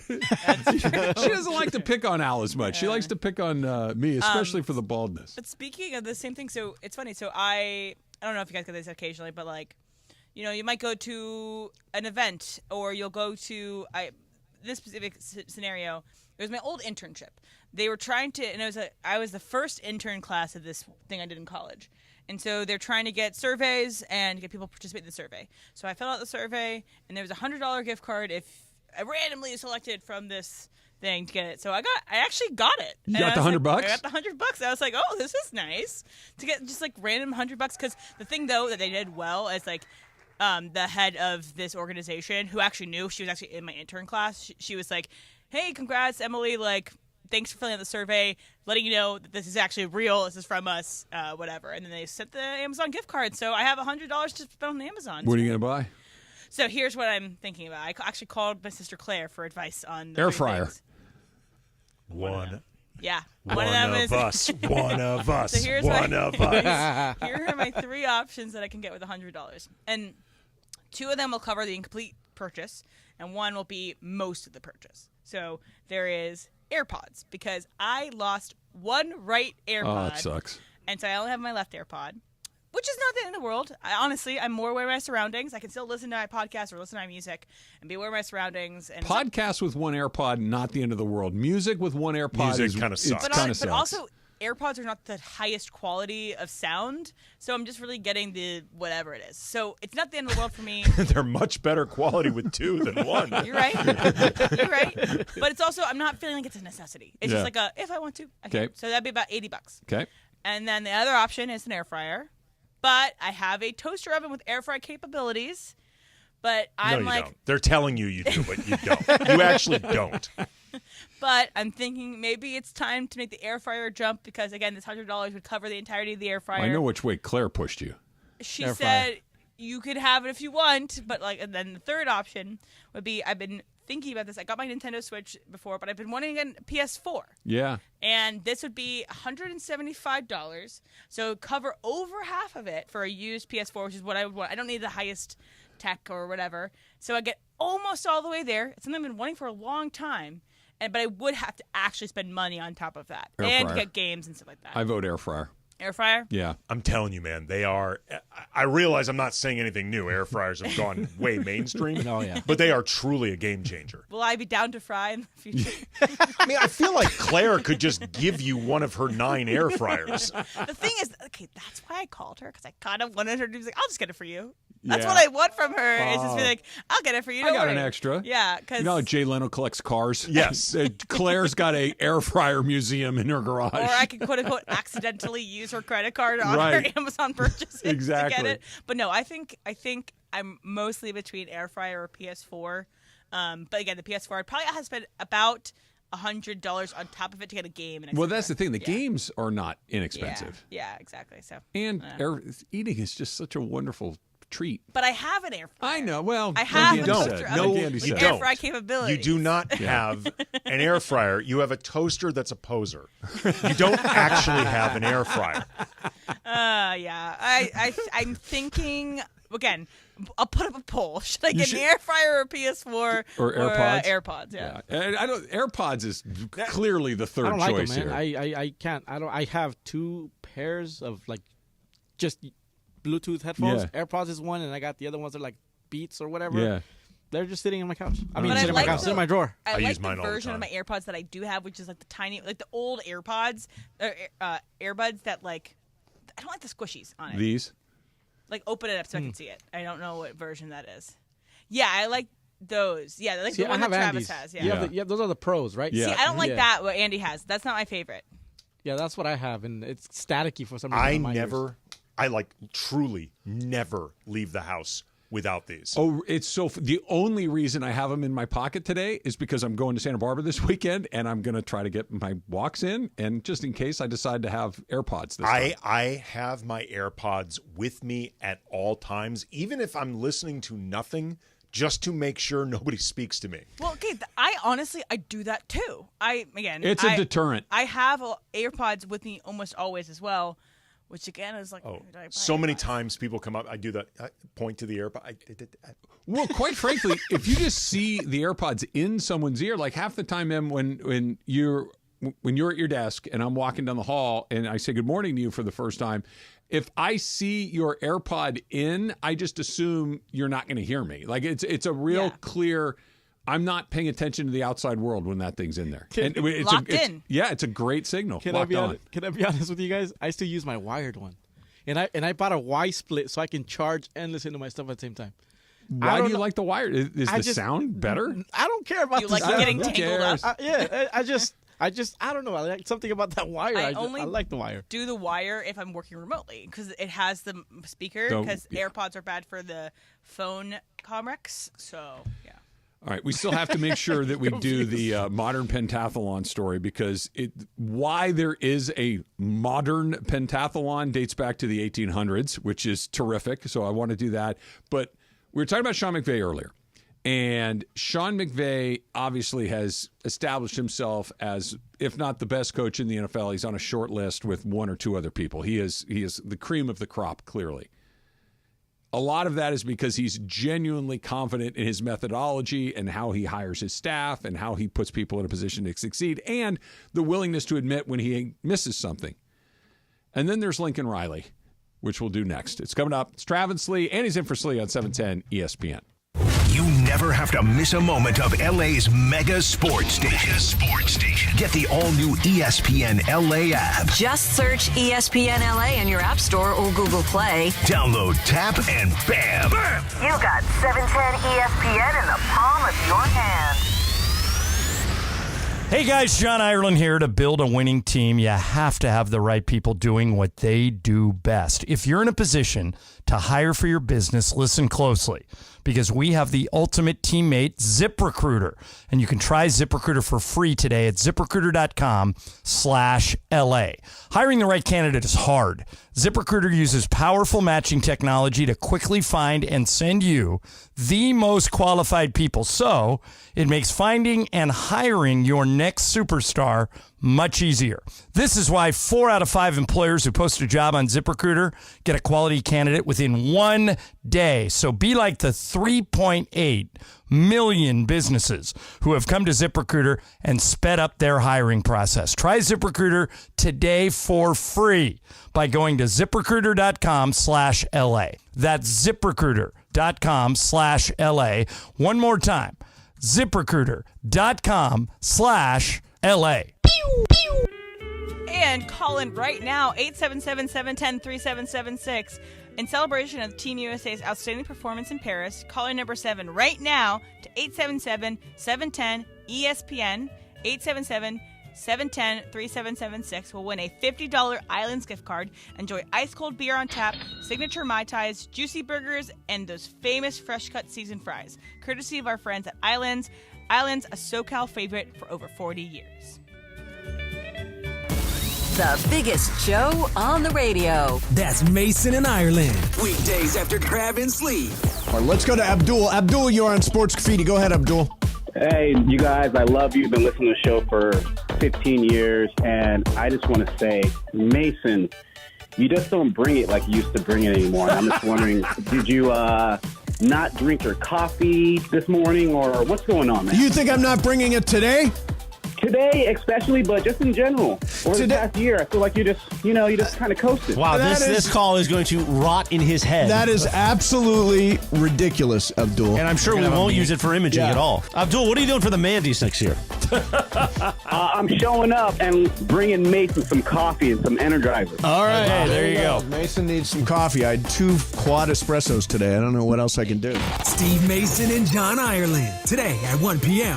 Mason and Ireland on 710 ESPN.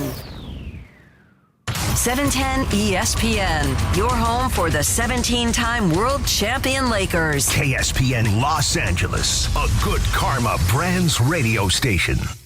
It's Travis Rogers, Alan Sliwa. Travis and Sliwa. But do you think it's the right move? Do you think it's the right strategy? No. Live from LA Live on 710 ESPN.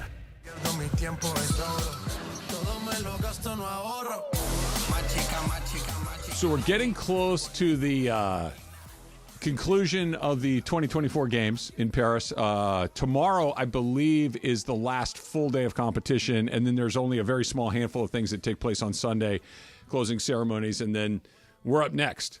So I've been super into the Olympics. I think it's just because Paris is cool, and you actually get to watch a lot of live stuff in real time, which is kind of fun.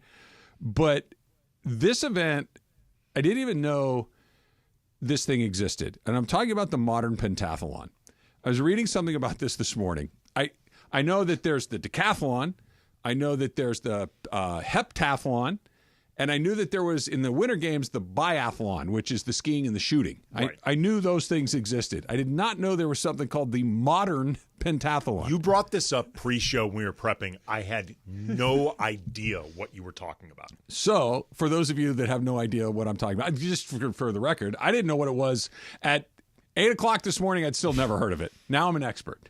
So, what this is an event that goes back to the very first edition of the modern games, which I believe are determined by the first games of 1896, I think are the first modern Olympics.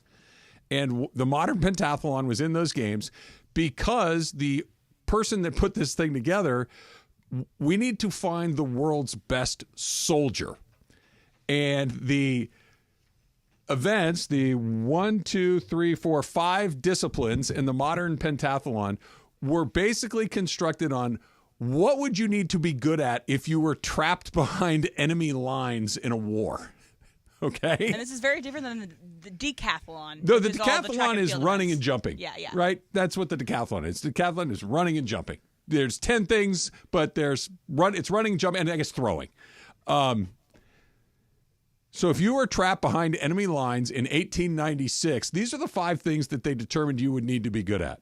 Fencing, because you might run into the 3 musketeers on your way out of town. My God. That you may have to carve a Zorro mark. My name isn't Tico opponent. Montoya. Yes, exactly. The Scarlet Pimpernel. You need to be good on a horse. So there was a horse jumping portion to this. This is important. The horse. Remember the horse part of this. We're going to come back to this. You need to be good at shooting. Pistols. Okay, so there's a pistol shooting portion of the 10 event. paces, By I the way, presume. they do this all in the same day. This isn't like the decathlon that's spread out over multiple days. They do all of this in a row. Well, I mean, if you're a soldier, you don't have time to rest. You got to run. Obviously. Makes a lot of sense, right? And there's a swimming portion. You got to swim because maybe there's going to be a river at some point that you got to swim across. Fencing, equestrian, pistols, running, and swimming is the modern pentathlon, which we're getting rid of next year, sort of, because the horse portion of it is being eliminated in favor of like an American Ninja Warrior style obstacle course, because apparently in the last games, somebody ruined it for everybody when they slapped their horse. Okay, I am of 2 minds on this. On one hand, it feels like a total overreaction to eliminate the horse portion of this because of the man who slapped the horse. Yeah, apparently you get a horse. You don't bring your horse, right. You get a horse. And he didn't like his horse, so he slapped his horse, which I want to make clear, nobody should do. Like this, Travis. I mean, Travis. I'm not saying you should slap the horse, but I'm saying if the man is trying to win the prestigious modern pentathlon and his equine partner is not performing. Travis, it is not 1896 anymore. We don't go around slapping horses. It is when you're competing in this. I feel like if you're a traditionalist, if you want to cling to tradition. Clearly, I am in the traditionalist category. It feels much simpler to simply eliminate the one horse slapper than the horses. That being said, though, the American Ninja substitution sounds way better. That sounds like a much more entertaining was there a thing. pegboard back in ancient Austria that you'd have to navigate where, hey, I'm going to swing back and forth. I'm going to slide down a zip line or whatever it is. War was hell in a lot of different ways. Why is this not the most popular sport in the world? Like, never mind soccer or basketball or the things that they like. Fencing, horse jumping, pistols, running, and swimming. You don't want to see that? I do. And apparently they don't even shoot real pistols anymore. They shoot laser pistols, ray guns, like ray gun. Whole world's gone woke. Boo. And they do all of these things in 90 minutes. That's how long it takes to do the whole thing. What if you're slow? Well, then you get booted out. It's over. You're done. You don't even get to finish it out. You have 90 minutes to do this. Like stuff. how long we swimming? How long we horse jumping? I think it's all. And by the way, they don't even get a real pool. They get a little short pool court, like a 25-meter pool. Well, you don't get to swim in a real pool in war. Well, I thought they would just swim the same. They have a 25-meter. But again, I can't stress this enough. It's all done in the same spot. It's not like they go to different. They do it all in one little pen. Or do they take the horse around the pool? Like the pool and the pen and the shooting range and the fencing and the running. It's all done in the same spot. How is this not more popular? How did I not know about this until today? So you dislike the steeplechase? No, I like the steeplechase. I just don't know where the steeplechase. Like, I don't know how you get into steeplechase. Like, unless your dad or mom was a steeplechaser. How does that an event that you decide, you know what I'm going to go do? By the way, sorry, we'll get back to that in a second. I'm watching the beach volleyball right now, the women's beach volleyball bronze medal match. They did a pan shot down from the sun setting over the Eiffel Tower. Amazing. To this game happening. And I understand what you're saying. Paris as a character in this game has been amazing. Anyway, yes, pentathlon. Switzerland is competing for a bronze medal in beach volleyball, and I just feel it's necessary that I point out that Switzerland is landlocked. I don't know if they that's got sand. They got some lakes, I'm sure. Shouldn't Australia being in the gold medal match? That makes sense to me. The entire country has a coastline. A lot of beach. Be good at beach. Go down there. You play a little beach volleyball. Much more impressive that Switzerland, despite not being the natural terrain of beach volleyball, that they've gotten this far. It's like Brazil having a good hockey team. Yeah, like maybe it just Wisconsin doesn't make a lot of sense to me. Now that UCLA and USC is in the Big Ten, they're going to have to play Wisconsin in beach volleyball or whatever, right? Yeah, well, I think SC and UCLA are good at beach. Wisconsin's the one that's great at indoor volleyball. No, I know. I'm just saying.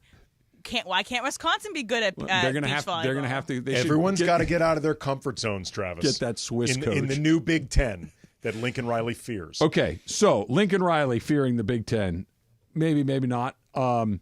Here's what I know they're going to deal with in the Big Ten. I was reading this morning. USC, on the defensive side of the ball, has 3 players that are 300 or more pounds. 3.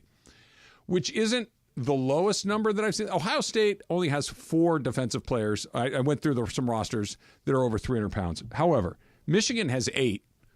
Penn State has 5. Oregon has 6. Okay? That's all defense. So SC's towards the bottom half of bulk. Ohio State has 14 offensive linemen that weigh 300 or more pounds. Wow. And look, I know there's technique. I know that there's scheme. I know that there are some variables that you can try to mitigate the size advantage or disadvantage. If a 330-pound man puts his hands on a 280-pound man, 280-pound man's going backwards. And SC's coming in light on that side of the ball. They're coming into a league that is far more physical. And the advantage is that USC and Washington and UCLA and some of those, traditionally where the Pac-10 and the Big Ten would only meet in the Rose Bowl, yeah, the Big Ten was a little brawnier, but the West Coast teams, the Pacific teams, were far faster, far more athletic, far more scheme-oriented. Well, that's not true anymore. Nobody's more scheme-oriented than Ohio State or Michigan or Penn State. They're doing the same stuff, and they're bigger and brawnier, combined with maybe not Lincoln Riley wanted to skip the SEC. Lincoln Riley kicked open the door. Hey, maybe we should stop playing Notre Dame. What happens if they go in there and just get tossed around? It has been feeling heading into this season, and even from the tail end of last season, with all of the fighting that Lincoln Riley was doing with media, trying to convince forget just the fans, but the media that cover these games, that the defense is doing better than you realize. These are just intricacies you can't understand. That was a bad play. Right. And now trying to downplay the USC Notre Dame thing, trying to soften up the schedule in a lot of ways. It has felt to me like Lincoln Riley is growing very concerned about being seen as the emperor with no clothes. That this is the season, or the season that begins the process of de-pantsing Lincoln Riley. He has just seen more and more insecure of his perception. I think it's interesting because, to be fair to Lincoln Riley, there was a lot more, are we sure this is the guy last season? Because when you think back to when SC hired Lincoln Riley, it was obviously a big deal because Lincoln Riley was considered the highest profile. It was a grand slam. Right. It was a grand slam. Yeah. I don't even think a lot of people thought he was going anywhere, much less that he would end up at SC. No. But there was also an element, I think, of excitement that was attached to, oh my God, SC can still get a guy like that. Sure. I think there had been some questions about whether or not USC still had the prestige to get a guy like Lincoln Riley. So there was so much excitement about it. There wasn't necessarily the looking under the hood that I think would go on for SC hiring anybody else when they were still on top. I think there's been more looking under the hood with Lincoln Riley. This is the first season in ages where he does not have a quarterback who is in the front-running conversation for the Heisman, like one of those special quarterbacks. From Mayfield to Murray to Hurts to Williams. Right. That was the lineage. And, right. And it was just one after the next. Right. And, we're coming off a Liberty Bowl or a Holiday Bowl. Yeah. Miller Moss, 6 touchdowns. He looked good, but Miller Moss is not in that conversation. Maybe he'll surprise everyone. But for the time being, he's not. I feel like Lincoln Riley is worried about the shine coming off the apple. And I say that just because his behavior indicates that he's worried about it. Well, that's it, right? It's this tempering of enthusiasm. It's this, hey, if we want to compete for a spot, if we want to be one of the Final Four, or now I guess it's the 12, the college football playoff, then we got to examine the Notre Dame thing. I understand it's a rivalry game. It's one of the great intersectional rivalries going back 100 years or whatever it is at this point. But look, there's a reason that these teams play FCS schools, and we don't do that. And Notre Dame's like, no, we want to keep it. I understand why it's more important to Notre Dame than SC. Notre Dame doesn't have a conference. They don't have Michigan and Ohio State and UCLA and Oregon and Washington on their schedule, if not every year, virtually every year. But it's not just that. It's that plus trying to not play LSU. It's that plus hey, we still don't have the facilities. We still don't have this, that. It's all these things that are trying to tamp down the enthusiasm, as opposed to, I can't wait for this. Anybody, anywhere, of course we're going to play Notre Dame. We're going to beat Notre Dame. Al and I were going around on this before, and Emily, of course, is, slightly younger than I am. But this idea, we got to SC. We need to be strategic with what we do, as opposed to bring it on. For my entire life, SC has been a bring it on school. We're going to play you. They're the only school left that hasn't played an FCS school. And this idea that, well, do you want to go play for championships, or do you want to have the schedule? And the answer 30 years ago, 20 years ago would have been, we're going to do both. Well, look, to be fair to Lincoln Riley, he is, whether directly, indirectly, he is talking about how in a lot of ways you don't get rewarded. He's not wrong. Right. You do not get rewarded for actually taking on tougher competition. If once you hit 2 losses, you're out. Even if the teams with 1 loss or none, their schedule was way easier. Yeah. You wonder if that changes a little bit with the expansion of the field. I hope it does. Yeah. Because I've always felt like there were too many teams who got rewarded for playing easier schedules. And also, too, the way things are set up with the rankings, you get rewarded very, very much if you start out high. Yes. Like, if you start out high, it's basically on you to show you don't deserve to be there by losing. But if you keep beating bad competition, you'll stay up there. This year is going to be fascinating because if they go into the Big Ten and look good, right? Look good. Win 9 games. I'm not saying they got to run the table and go 12-0, but win 9 games. Be in the mix. Beat one of those teams. Yeah. Michigan, Ohio State, Penn State, Oregon, Washington. Like, I don't know if they have their schedule in front of me at the moment, but I don't think they play all 5 of those. But win a game like that. Notre Dame, right? One of those games. And look like you belong. Then I think the road opens up pretty significantly at that point. Go into that league and come out 6-6. Go into that league, come out 5-7, and get painted by a couple of those schools, and it's like, well, what have we done? Here's the thing, though. You look at their schedule. It's not the worst, dude.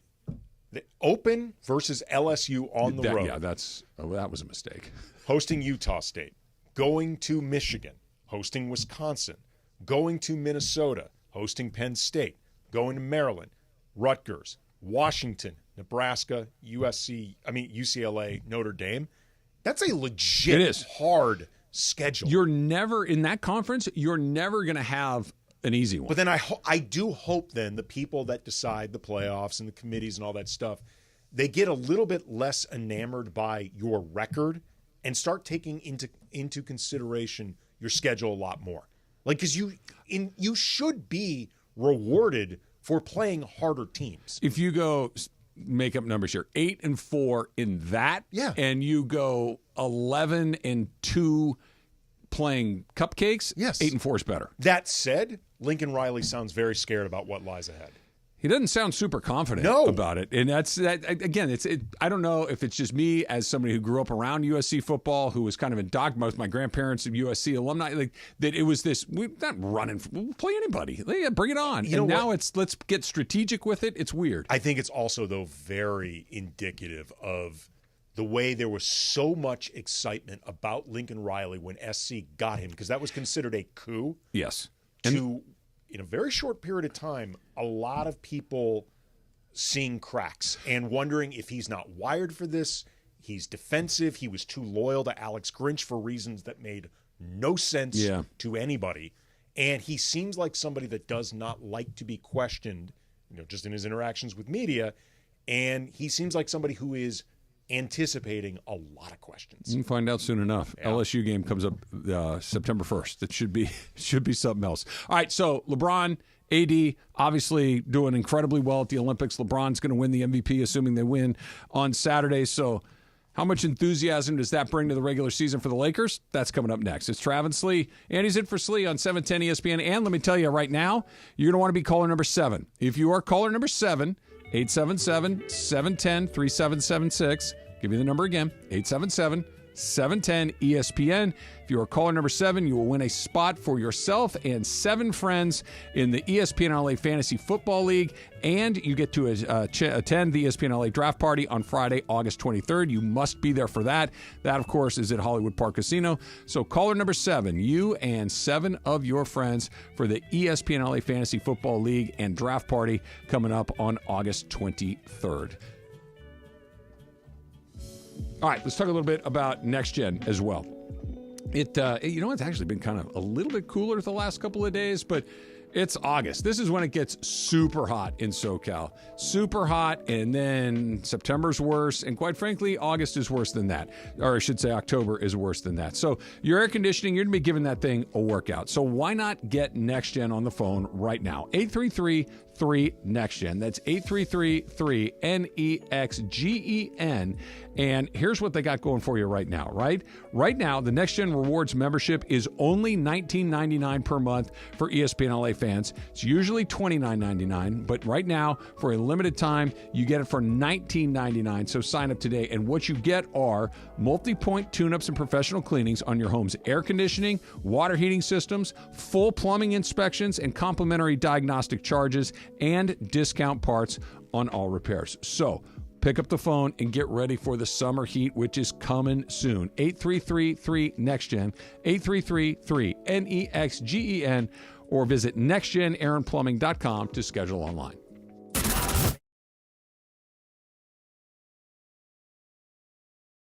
Hey, ESPN LA listeners, it's John Ireland. You want to play golf with me and corporate Greg Bergman?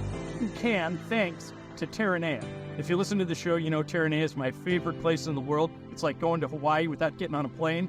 Well, you can play golf with Bergman and I at the links at Terranea, and then we'll buy you lunch. Here's how you win. Send a video of your golf swing to @ESPN Los Angeles on Instagram or on Twitter. We'll take a look at your golf swing. If you impress us, you'll be playing golf at Terranea with me and Bergman, and then we'll buy you lunch. And you can eat, all you can drink. We don't care. We're not paying.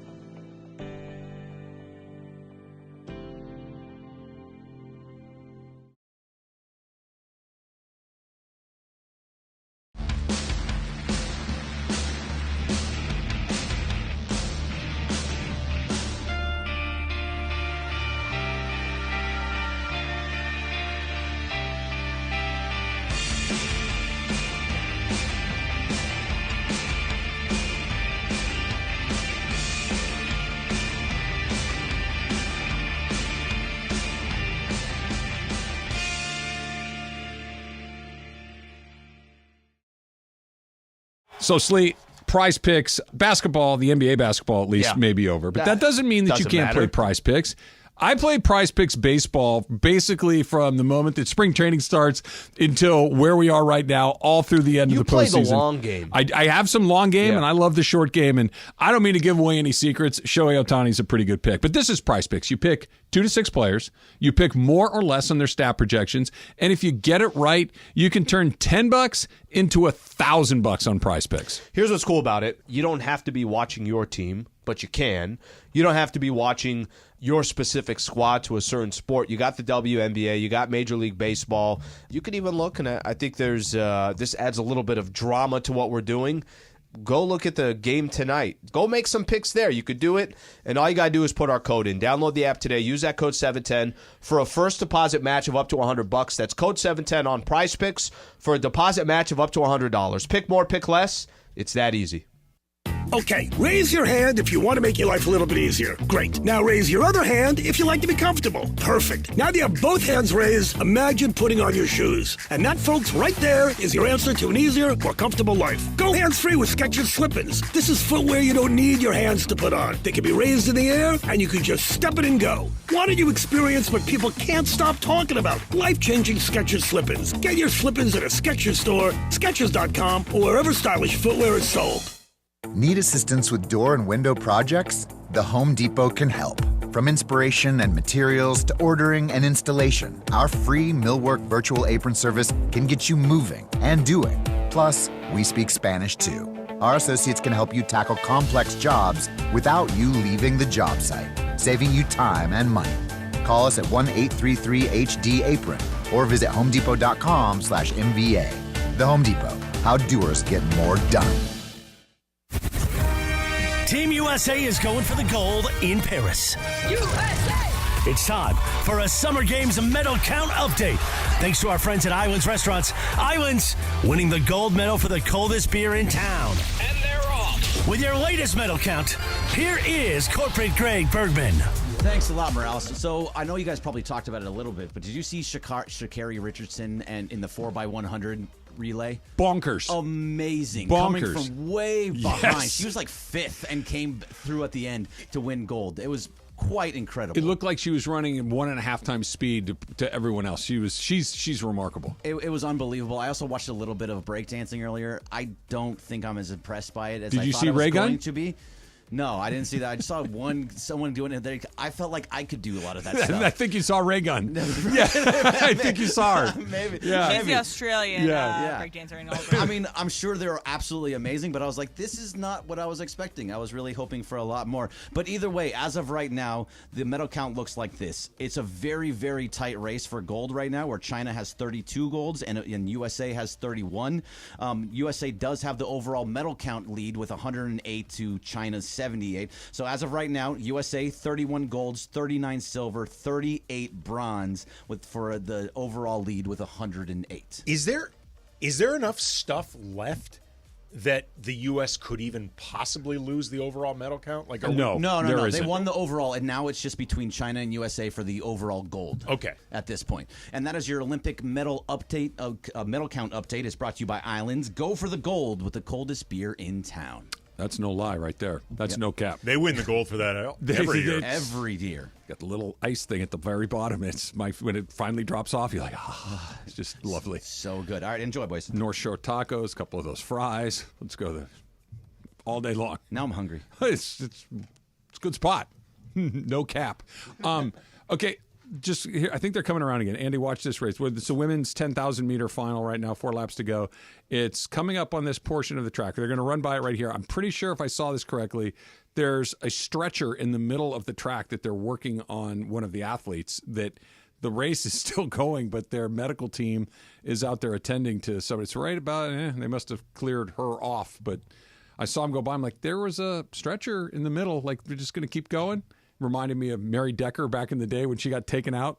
Remember by Zola Budd? God. The barefoot Zola Budd. Yeah. Great Olympic memories. Great Olympic memories. I didn't know it rained so much in Paris in the summer. Everything's wet. Like the whole track is soaked. I think it rains everywhere but here a decent amount in the summer. Really? Is that true? Okay. Most other places have a good amount of precipitation. In the summer? Yeah. Okay. You're just blessed to have I guess lived so. in. I guess so. Other places have storms. Other places have tornadoes. The storm. Hail. Yeah, no, it's crazy. Hail's terrifying. Hailstorms, yeah, no. Yeah. You can have the hail. Yeah. So LeBron led the team yesterday to the gold medal round. He has been their best player. He is. I think he's. Correct me if I'm wrong here, Andy. He's clearly been their most consistent player through the Olympics. From what I've seen, yes. I have not watched the games minute to minute, game to game, but from what I've seen, LeBron has been the best in certain games, but I think consistency, absolutely. I keep hearing this. Well, look at how good he is, and he has been. And AD, yesterday aside, yesterday was not his best game, but AD's been terrific in the Olympics. Why can't the Lakers, use some? It's like, guys, do you see who the other 10 guys on the team are?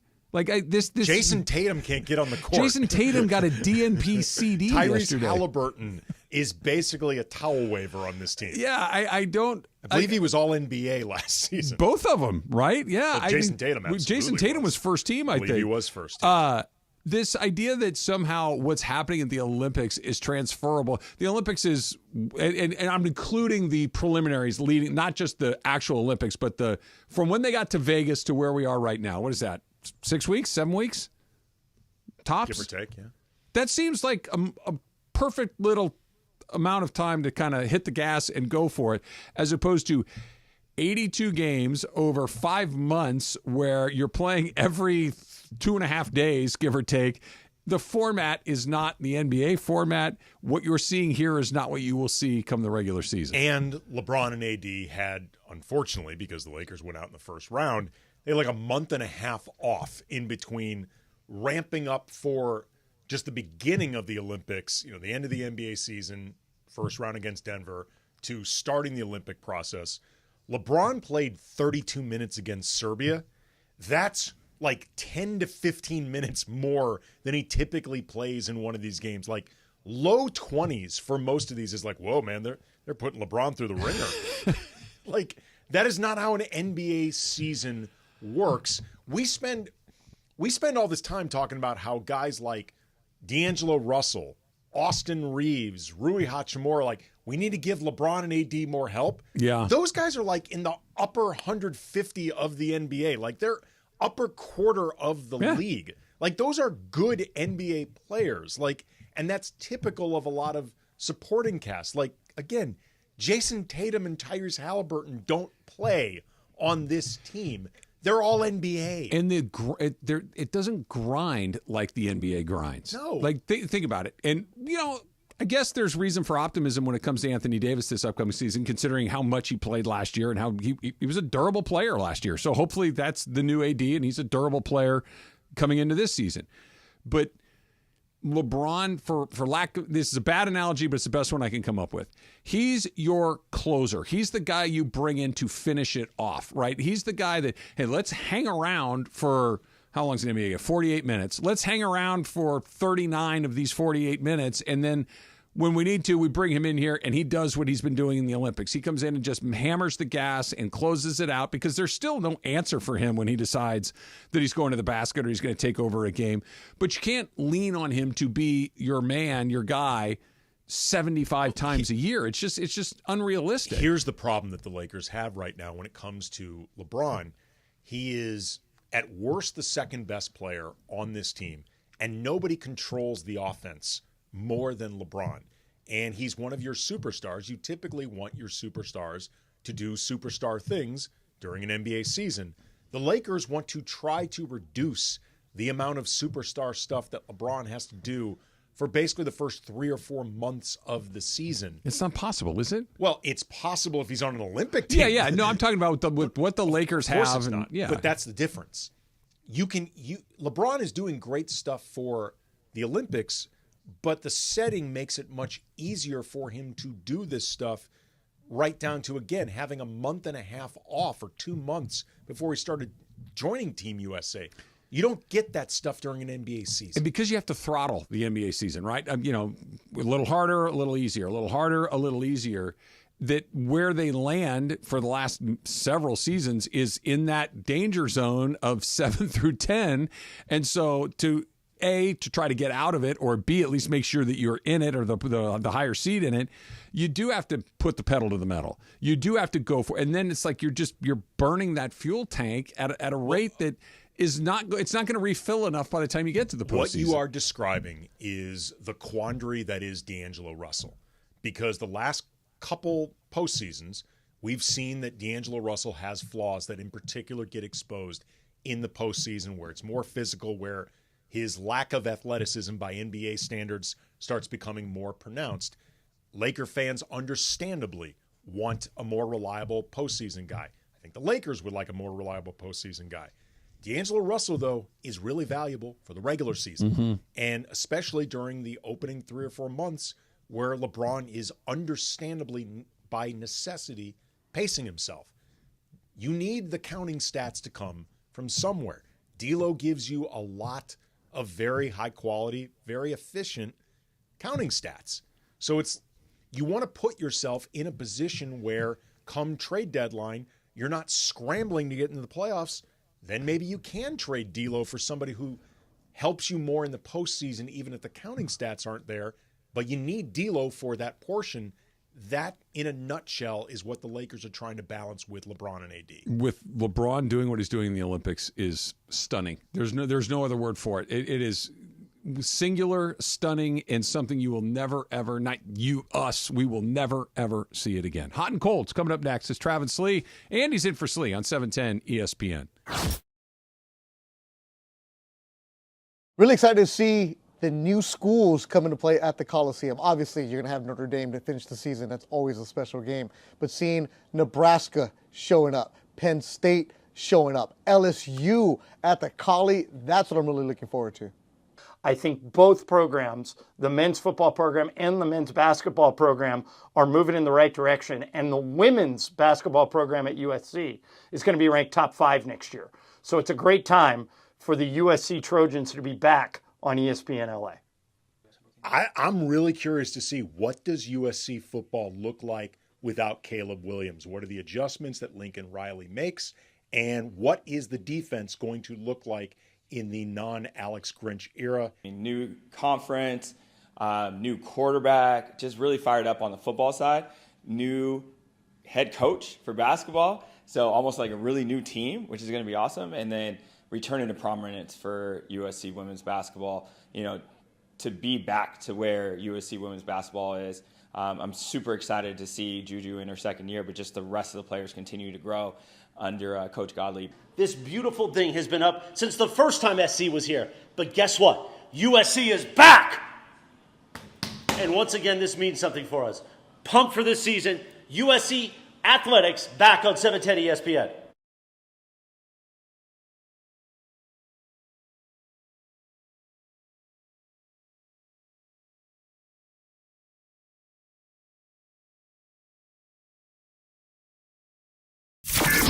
Starting Monday, September 9th, there's a new fall lineup on 710 ESPN, and it means the 9-hour LA Sports Mega Block begins an hour earlier. Even more live and local LA sports talk on 710 ESPN. The Travis and Sliwa Show will start at 9 a.m. Mason and Ireland move back to noon to 3, and Shadano and Cappy start the LA Afternoon Drive Takeover at 3 p.m. And then at 6 p.m., we are the destination for LA sports. It's a new fall lineup on 710 ESPN, and it begins Monday, September 9th.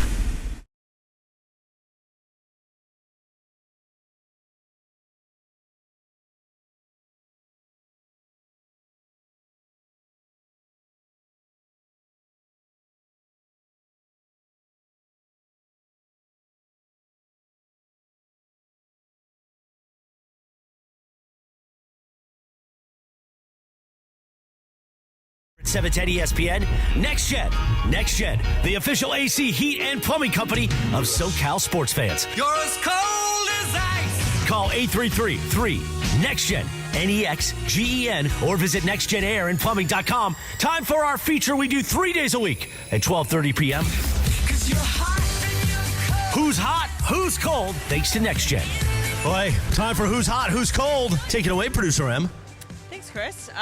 So what's hot? I know we played a couple clips from this earlier, but Sean McVay spoke with Pardon My Take during their training camp visit, and they asked him a question about Aaron Donald, and maybe the relationship is still pretty warm, pretty hot between Sean McVay and Aaron Donald. So this is a clip of Sean McVay talking about Aaron Donald. At what point this season are you going to text Aaron Donald and be like, come on, dude? Tomorrow. Yeah.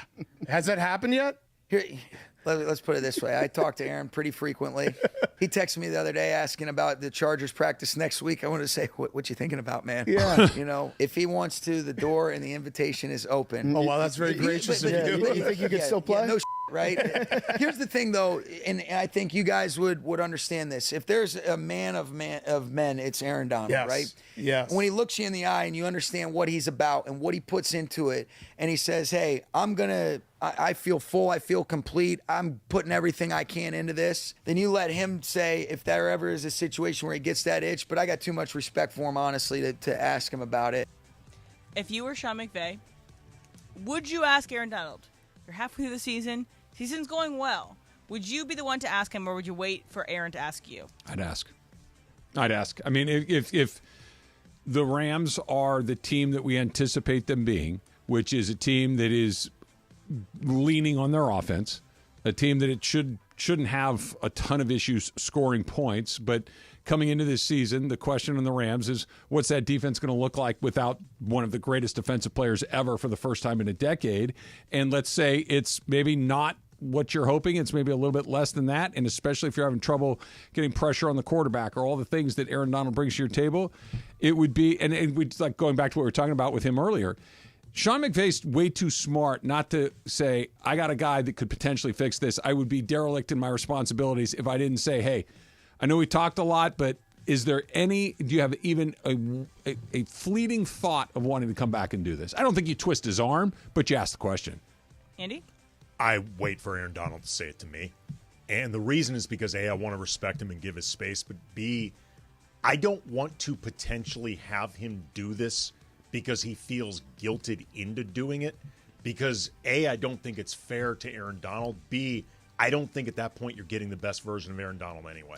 I don't think he'd come back if he didn't think he could come back. You're not getting prime Donald in that situation, but I don't think first of all, he's going to be in shape because that's just Aaron Donald. And I don't think dad bod exists for him. No, I don't either. But I don't think it'd be like one of these, oh man, coach asked me to do it and I really don't have, unless he thought he could go in there and be a very, very close version of Aaron Donald or a full Aaron Donald. I don't think he would say yes. I think you ask, and if he says yes, it's because he thinks he can show up and go. I would just wait for him to make the first move, so to speak. If Aaron Donald is texting him in this situation like he's talking about and asking about the Charger dual workout, and they're talking all the time, the second half of that kind of puts me back, okay, I don't think it's going to happen. The first part of that is there's a dialogue here. Like if it is, you know what, I haven't talked to Aaron in a while. He's enjoying his family, but that they're talking football, I don't know. Is it a way in which maybe Aaron comes in as a coach later in his career? Could be. Comes and works with Sean at some point in time? For what it's worth, I don't think Aaron Donald's going to come back. I don't. I don't either. I it's more that I want him to than I think he is. You know what I mean? But I don't either. I for a minute I did because there were some buying signals, but the more you hear people talk, I don't think so either. There's just nothing left for him to do in the game. You're right, but I always want to add this to what you just said. You're right, but there was still so much in the tank as far as just his ability to play it. And I'm not saying that the heart wasn't like I'm full, but there was minuscule decline in his play, and to leave that much on the table, I get it. He's going to the Hall of Fame. He's won the Super Bowl, et cetera, et Your body cetera. hurts, man. Like even his body will hurt. That's the best. That to me is the best reason for it. Football hurt. Like we talked about what Marcellus and Key and Kirk, and like, no, you don't understand that once you're out of that, you are not looking to go back into it. All right, tonight's cold. Or I'll say what's cool is the closing ceremonies. So part of the closing ceremonies, the theater of it, is that one city passes the baton, like metaphorically and probably literally passes the baton to the next one. So the next one, obviously, torch, is Los Angeles. And they have 3 stars of Los Angeles to come out and perform at the closing ceremonies. The closing ceremonies will be at with performances from Billie Eilish, Snoop Dogg, and the Red Hot Chili Peppers. If you don't know that's about Billie Eilish, she is born and raised in Highland Park, and again, this I think covers the generations of LA music fandom pretty well here. And there are some pre-recorded, some live in Paris. So I'm assuming Snoop will be live. Billy and Red Hot Chili Peppers might be recorded ahead of time, as well as a performance, a stunt from Tom Cruise. So are you fired up? Are you excited to see the closing ceremonies tomorrow, Andy? Yeah, I think that'll. Sunday. I think that'll be fun. I am excited to see the Tom Cruise stunt. I think that sounds pretty awesome. And look, we've seen when Tom Cruise decides to do a stunt, they're generally pretty good. They're pretty awesome. That's a good lineup of acts. Hopefully, it'd be fun if the Chili's were doing it live. Also, Travis, eat your words. The landlocked Swiss just kicked the crap out of the Australians because of the bronze. They must have special sand in Switzerland near Lake Zurich. I'm sorry, I interrupted you, Andy. You just have to fly in the sand. I mean, it's not like you have to be on a beach. Much like the modern pentathlon, Andy, I'm a purist. I want horses in my pentathlon, and I want my beach volleyball near an ocean. Blame the horse slapper. Trav, so you're excited for the closing ceremonies? So because here's why. I'm excited because they're coming to Los Angeles, and I like the Los Angeles connection of this. If they were going to Chicago or Montreal or Rio, not nearly as much. The opening ceremonies, I think, are always filled with pageantry and fun and the excitement of what's coming up, and you get to see the athletes and all these things, and I like that. The closing ceremonies always seem to be this attempt to put on a show, a party, a concert. That's just not my particular cup of tea, the way that it is. I like the build up much more than the teardown. So you're excited? You're not excited to see Billie Eilish sing Lunch? Come on. I'm okay with Billie. Billie Eilish is fine. I'd be lying if I said I could tell you 10 of her songs. I can't, but I know who she is. I knew she's from L.A. I'm not a Chili Peppers guy necessarily, mostly because Flea yelled at me on the radio one time. Hashtag never forget. Right. But Snoop, maybe you get Ice Cube, quintessential L.A., but yeah. You know what's funny? I did not actually realize until the Olympics closing ceremony news that Billie Eilish was from L.A. I didn't know that. Yeah, born and raised Highland Park. Yeah. One of her parents was in the entertainment industry. Yes, I want to say. I feel like I've heard that. Yeah. And her brother is her producer. She's really talented. Right? They're both quite talented. Yeah. I am. Look, if you ask me 2 weeks from now, like the Olympic, I will have nothing for you. But I really liked this, and I'm very excited about the games coming to LA. I've told this story when they were here in '84. I was 13. It was awesome. It was so much fun having them here, and they did this goof. I don't know. Maybe they'll do it again. They should do it again. If you're asking me. Wherever there was an event, like if you're driving on the 110 freeway here downtown and you're going to go watch baseball, on the Dodger Stadium exit on the freeway, they had it outlined in the Olympic colors with the baseball logo. Right. You're driving south down here on the Manchester exit where they did the basketball at the Forum. There, where I grew up in Arcadia, in Santa Anita, where they did the equestrian on Baldwin Avenue. There's, hey, equestrian is here. So you drive all over the city. It's like, wait, they're doing cycling over here. It was just kind of, maybe it's just because I was 13 and a nerd, but I loved it. I loved it, and I hope they do it again. By the way, Billie Eilish and Philly Finnis's parents are Maggie Baird and Patrick O'Connell. They both have been actors, teachers. They one was in, I think her mom was in The Groundlings with Will Ferrell. Like they've been around in the acting world, but then kind of put acting aside when they had their kids. Who's Hot and Who's Cold is brought to you by NextGen, the official AC heat and plumbing company of SoCal sports fans. Call 833-3-NEXTGEN. That's 833-3-NEXGEN. Or visit nextgenaironplumbing.com. All right, listen up. You're going to want to call in right now. And in celebration of Team USA's outstanding performance in Paris, caller number 7 at 877-710-ESPN. 877-710-3776. You will win a $50 Islands gift card where you can enjoy an ice-cold beer on tap, signature Mai Tais, juicy burgers, and those famous fresh-cut seasoned fries, courtesy of our friends at Islands. Islands, a great place to watch your favorite sports. Come watch USA go for the gold. The Dump, Super Crosstalk, coming up next. Travis Lee, Andy's in for Slee. LA's mega sports station. 710 ESPN. When pain keeps you from doing what you love, Hoag Orthopedic Institute gets you back to you. We are ranked number 18 in the nation and number 1 in Orange County for orthopedic and spine care by U.S. News & World Report. From the surf to the green, our world-class doctors are there, which is why more Californians choose Hoag Orthopedic Institute for orthopedic and spine care more than any other hospital. At Hoag Orthopedic Institute, there is no one better at getting you back to you. Proudly founded by premier physicians in partnership with Hoag. Learn more at HoagOrthopedicInstitute.com.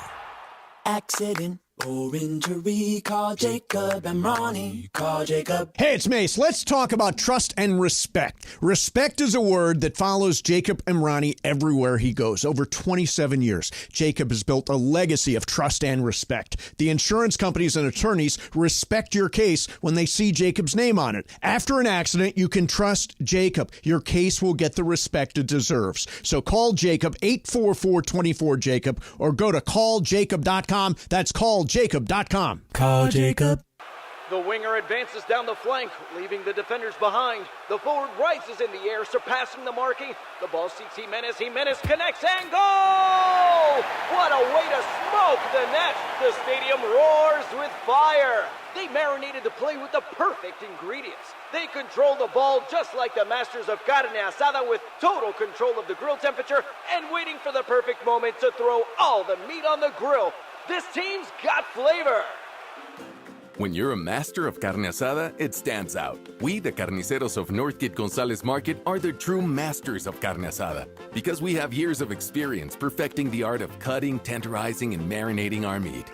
From juicy arrachera to tasty cecina and delicious chorizo, we have everything you need so you can enjoy a shopping experience of the highest quality. Come to Northgate Gonzalez Market and let the masters of carne asada take care of you. Northgate Gonzalez Market. Every visit has a story.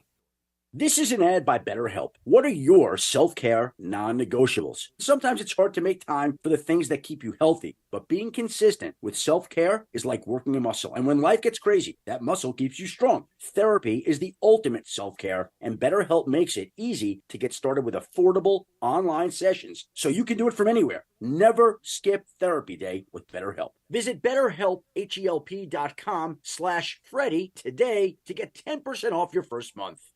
The light is fading, your hands are sore, and the last tool has been put away. Now is the time to feel the satisfaction that comes with a job well done. But when you get your tools from Harbor Freight, something about the job feels a little different. Your wallet. Because we believe that everyone deserves hardworking tools at hardworking prices. And that's what we have here. So, whatever you do, do it for less at Harbor Freight. It's time for everything we haven't gotten to today. Yes, it's time for the dump. It's time for the Pachanga Pick of the Week. 710 ESPN. Travis Rogers, Alan Sliwa.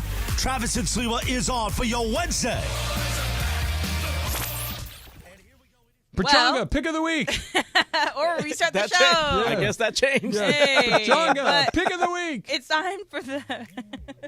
Sorry, it's time on the Travis and Sliwa show for the 7:10 for the Pachanga pick of the week, presented by Pachanga Casino Resort.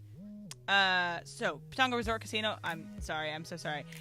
Play your perfect combination at Pachanga Resort Casino. Visit pachanga.com for more information. I don't necessarily have a pick of the week for the game, but this is what I'm excited about. I'm seeing Paul Skeens tomorrow pitch against the Dodgers. But Paul Skeens' regular season strikeouts over under is set at 164.5. Okay, he's sitting right now at 107. So would you take the over or under on that? Trying to do some quick math in my head. From August, he's got he's got 3 more starts this month. Say he gets 4, and so he's got 7 more starts over. You take the over. Yeah, so I would take the averaging over. about 10? No, that's you said he's at what, 107 right now? He only needs like 50 something Yeah, more? yeah. Yeah, so he could do that. Yeah, Sure. yeah, I would take the over. Over sounds good. I'll go over as well. Yeah. And over under how many times I try to explain to Esteban that who Paul Skeens is and he doesn't understand it at all, I'll set it at 3. Does he know who Livy Dunn is? No. Okay. I'm taking the under. You're not sitting with him. That's true. You're avoiding him. I do have to take the Dodger Express with him as well. So that is Pachanga's pick of the week again, presented by Pachanga Resort Casino. Play your perfect combination at Pachanga Resort Casino. Visit pachanga.com for more information. All right, I want to, speaking of the Dodgers, Andy, you look over your right shoulder there. Morales wrote that on the board yesterday. That's not what I said, but surprise, surprise. I actually heard this in real time. Okay. You did not say that the Dodgers will not make the playoffs. You did, however, say there's a non-0% chance that they can miss it. I put it at 5%. I think there's like a 1 in 20 shot, and I want to take a moment here to explain why I think that is possible and why I am unfortunately virtually certain that they will not win the World Series this year, despite having Shohei and Freddie and Mookie and Teoscar and Will Smith. Like, their offense is unbelievable. Their starting pitching will get better with the return of Yamamoto potentially. The problem that this team has is this. I'm going to kind of lay out the format for all of this. They're in not a pennant race. They're in a division race. They have a 2.5 game lead on the Padres. Okay, it's August 9th, and you got a 2.5 game. You are in a race. Whether Arizona's only 3 games back, which means you can't mess around. There is no more of, hey, we got a little bit of a cushion. Let's try this guy. Let's try that guy. Let's give this guy a day off. Let's give that guy a day off. That guy pitched a little bit last night. Let's not pitch him tonight. You're in a race. It changes the entire calculus of your game-to-game decision, which leads to the next part. For the next 3.5 weeks, you play nothing but good teams. Hi, this is Sean McVay. They don't play a bad team. Hey, Sean. You don't play a bad team until they play the Angels the first week of September. You're playing nothing but good teams, okay? Race plus good teams. Next step. Their bullpen is on empty. The reason that they still are in first place, the reason that they're able to stay where they are for a while, is they've asked the bullpen for the previous 2 months, hey, you need to keep us in here. Our starting pitchers are dropping like flies. We're pitching kids who are not going to pitch deep into the game. So we need to lean on you virtually every day for the last month and a half, which means their tank is empty, which brings us to the next part. There's no rest coming.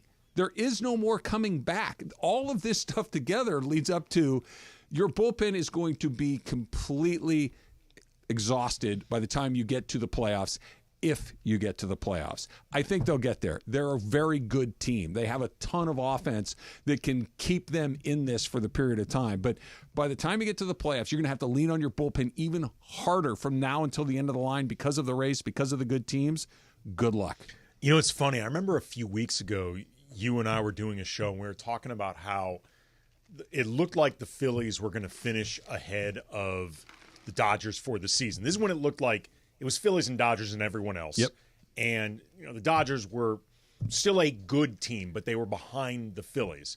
And I was saying, you know what, for all of the pressure that is on this team right now in the Ohtani era with all the money that they've spent, that it wouldn't be the worst thing in the world for this team to enter the playoffs not as the odds-on, they absolutely, of course, they're going to win it all. Mm-hmm. But that's when things were going well. there just was another team doing a little bit better than them. Yes. But this is a different sort of thing. Like if they enter the playoffs limping in, that's a different type of no pressure. That's a no, really, they don't look like they can actually win this thing. That's where the lack of expectations come from. They have given back 6 games in the National League West since the 1st of July. That's a ton. They are only a half game up on Milwaukee for the second best record in the National League, which means if they fell to third, even if they win the division, now you're in that goofy wild card round where stuff happens. They are exactly 5 games ahead of the Atlanta Braves, okay, for being out of the playoffs. The Mets have the last playoff spot. I'm sorry, it's the Mets. The Braves and Mets flip-flopped yesterday. 5 games. That's not an insurmountable amount of games. The truth is, people talk about the Dodgers just need to get everybody back healthy. And there is some truth to that. Like, if guys are not healthy and available, the ones who've been missing, Yamamoto, Betts, those guys, the Dodgers ultimately aren't going to do anything in the playoffs because they're just not going to have the talent. So if you get everybody back healthy, you do actually legitimately give yourself a chance. And that's not a Pollyanna thing. But they can slug their way to it. None of those Yamamoto, Bessel, none of those guys are in the bullpen.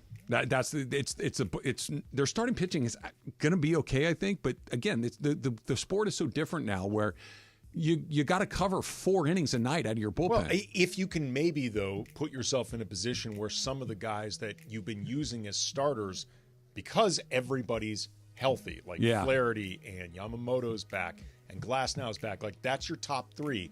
Maybe you can start thinking about pushing a guy like Stone into the bullpen. Maybe Kershaw in the bullpen. That could put you in a stronger place, but still, you got to get everybody back. What are you doing here? What am I doing here? Yeah, what are you doing? Playing the role of Alan Sliwa. That's what I'm doing here. Where's Slee? I don't know. All right. Anyway, it was really good. I have no idea. I was just saying they got to get everybody back healthy. Yeah. Do you know what happened today, fellas, in 1988? In 88? 88. Today. What are we in? We're in August? Early August. Is this 88. when the Kings traded for Gretzky? It is. Oh! Okay. It is. Biggest trade in LA sports history, arguably. Think if the Kansas City Chiefs traded Patrick Mahomes to the Toronto Argonauts today. Yeah, right. They'd be like, wait, they did what? They said who, where? All right, so think about greatest trades or most impactful trades in LA sports history. Kareem to the Lakers. Mm-hmm. Shaq to the Lakers. That was Shaq free was agency. That was free agency, right? Kobe to the Kobe Lakers. was a trade, even though we didn't know what he was Draft at the day time. trade. Well, Jerry West certainly did. I think Gretzky wins because not only did he make the Kings relevant, but there's no Ducks if or Gretzky Sharks doesn't come or here. Coyotes or Avalanche. Open or the West Coast, literally Kraken. changed the trajectory of the sport. Of course it did. And they send him. I know the Kings had been here for a while, but the Kings were, generally speaking, towards the bottom half of the draw. The Oilers were the Edmonton Oilers of the 1980s, where they were just ripping off cups left and right.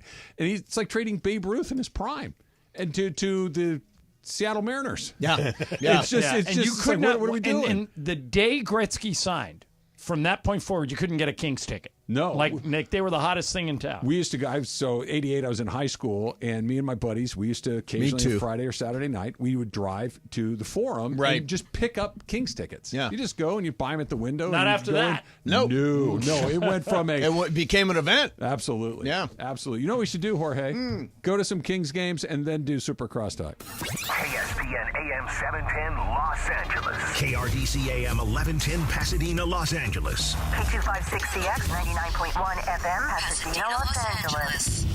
It's the greatest segment in LA sports radio history. Oh my God. When the shows come together for magic on the radio. It will only grow stronger. Super Crosstalk. Are we ready for Mason and Ireland to join Travis and Slee? Super Crosstalk begin. Super Crosstalk presented by In-N-Out Burger. In-N-Out. That's what a hamburger is all about. It's time for Super So you're going to leave early and then leave us with some random Kamenetsky to finish Supercross? Yes, Oh, that's wow. exactly what I'm going to do. That was my plan all along. Yes. Are you starting the weekend early? Are you traveling? I'm traveling to start the weekend early. Where are you going? Are you going to an airport or are you driving? Driving. Yeah. I have to go to the airport tonight, and I've got to go pick people up at the airport lately. And my flight is at 7:50. Okay. All right, I'm going to literally leave my house at 5:15. Yeah. Yeah, no. And I it's live true. 2 miles from LAX. Make sure you go to the right Now, airport. here's what's weird. Here's what's weird. I didn't say it the other day, but I made that mistake once. The Did same you one really? Bobby made. Lisa and I were on vacation in Venice, Italy. Ooh. And we get in the but there it's a boat, okay? Because there's no cars. No cars in Venice. That's right. So you get in the boat and we tell the taxi driver, take us to the airport. That's all I said. In He Italian takes us- or English? No, I said it in English. Okay. And then he spoke English. He said, fine, takes me to the airport. And Lisa and I are opposite. I love getting there insanely early. She loves to cut it as close as she can cut it. I won the argument that day for whatever reason. We get to the airport. I'm looking at all the monitors. Like, I can't find anything. So I finally go exactly what Bobby did. I went to the counter and I go, I don't see my flight on here. What am I not seeing? He goes, you're not at the right airport. And I looked down at my watch and I went, I've got an hour and 45 minutes. Can I make it? And the guy goes, taxis are right there. I think so. And we made it. You made it. But, yeah, so I did not mock him the other day because I've done what he did. Yeah. I have not. Oh, I had a bad one where I was flying. I used to fly a ton back and forth between New York and L.A., and I would often stop in Memphis, which was not my favorite spot. But at some point, I was flying, and I exited Memphis, and I was going to catch another flight. I go to the gate where the flight's going to leave from. I put my backpack on the ground, and I lay down, and I closed my eyes. Woke up. Plane was long gone. I'd slept for 2 hours, and the plane was gone. So, yeah, I've had plenty of dumb airport experiences. How many flights would you say you're on a year for the Lakers? I mean, is it 50, 60? No, more like 100. More like 100? Yeah. Okay.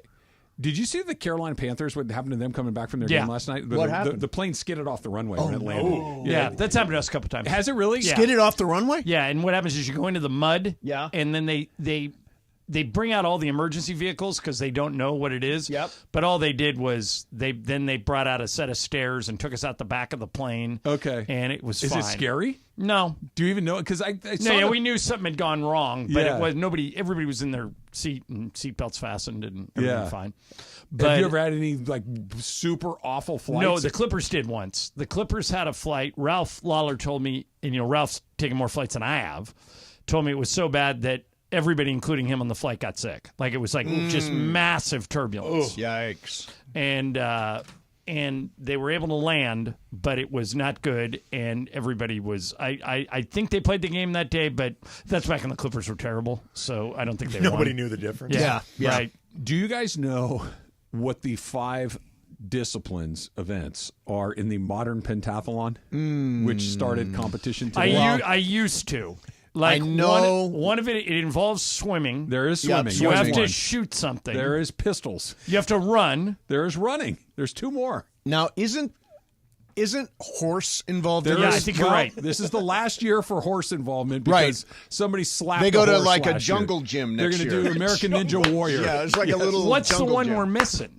So I'm going to give you a clue. Oh, nothing worse than the horse. The reason this is an event was because when the modern Olympics around the turn of the previous century were reintroduced, they wanted an event that was going to determine who was the best soldier, and they were trying to develop All right, so let me think events about this. if you were behind enemy lines, how you would escape. Climb a wall. No.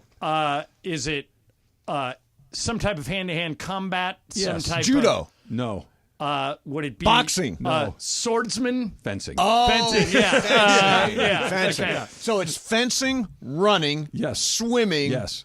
horses, Yes. and I don't think I could do the pistols. I don't think I could do the shooting. So for me, the one event I've seen so far, there's 2 events I've seen that I would love to try, and I've never tried either one. Try this one. One is this the kayaks where you have to go through the gates. Yep. That looks incredibly The fun. one where you're racing or where you're on your own? You're on your own. Yeah. But you got to go upstream. Yeah, too. it just looks like it'd be fun. And then the other one is, have you guys Synchronized watched swimming, right? Have you watched Have you watched the steeplechase? I Yes. love it. Okay, Yes, the it's steeplechase appears to me to be a combination between the obstacle course on the Superstars, the old Superstars Yeah, that's thing. great, yeah. Okay, a demolition derby because they're all running. And you ever see that TV show Wipeout? Oh, yeah. Yeah. I think it's like a combination of those three things. We were talking about the steeplechase the other day, and I was asking, like, how do you become a steeplechase athlete? Like, I understand how you become 400, 5,000 meters, 10,000 Right. meters, marathon. Like, I get Track team, You're kind of right. finding your spot in the track world of what Yeah. event you're going to run. What makes you decide you're going to do the one with a giant fixed hurdle? Because the other hurdles, if you hit them, they fall over. Yeah, right, This right. thing is like hitting a brick wall Sure. if you miss it. There's a pit of water in the middle Right in the middle of it. track. How do you decide, you know what, I'm going to go try that one? So there's a thing in the Manhattan Beach school system. I don't know if they do it anymore, but when Jack was in elementary school, they did a thing called the Mud Run.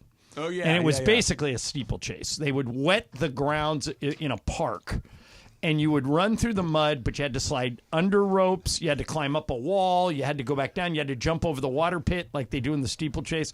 So I would imagine some of those steeplechasers probably come from extreme sports like that. Right. And- Or they're a track athlete that doesn't necessarily have Not the fast speed enough. to be able to compete in the my 400. guess. So you'd say, You were okay, just I'll saying climb that over the wall. That the pentathlon was stuff that you looked for from a soldier. Yes. What you're describing now sounds like actual army Right. training. Steeplechase sounds like. They need that net thing. Like that this they sounds like climb up. scenes out of An Officer and a Gentleman. We were watching Richard Gere during basic And training. Lou Gossett Jr. Yes. yelling One of my at him. favorite things that I ever got paid Mayonnaise. to do Mayonnaise. was I get a phone call from somebody at ESPN. This was like 20 years ago.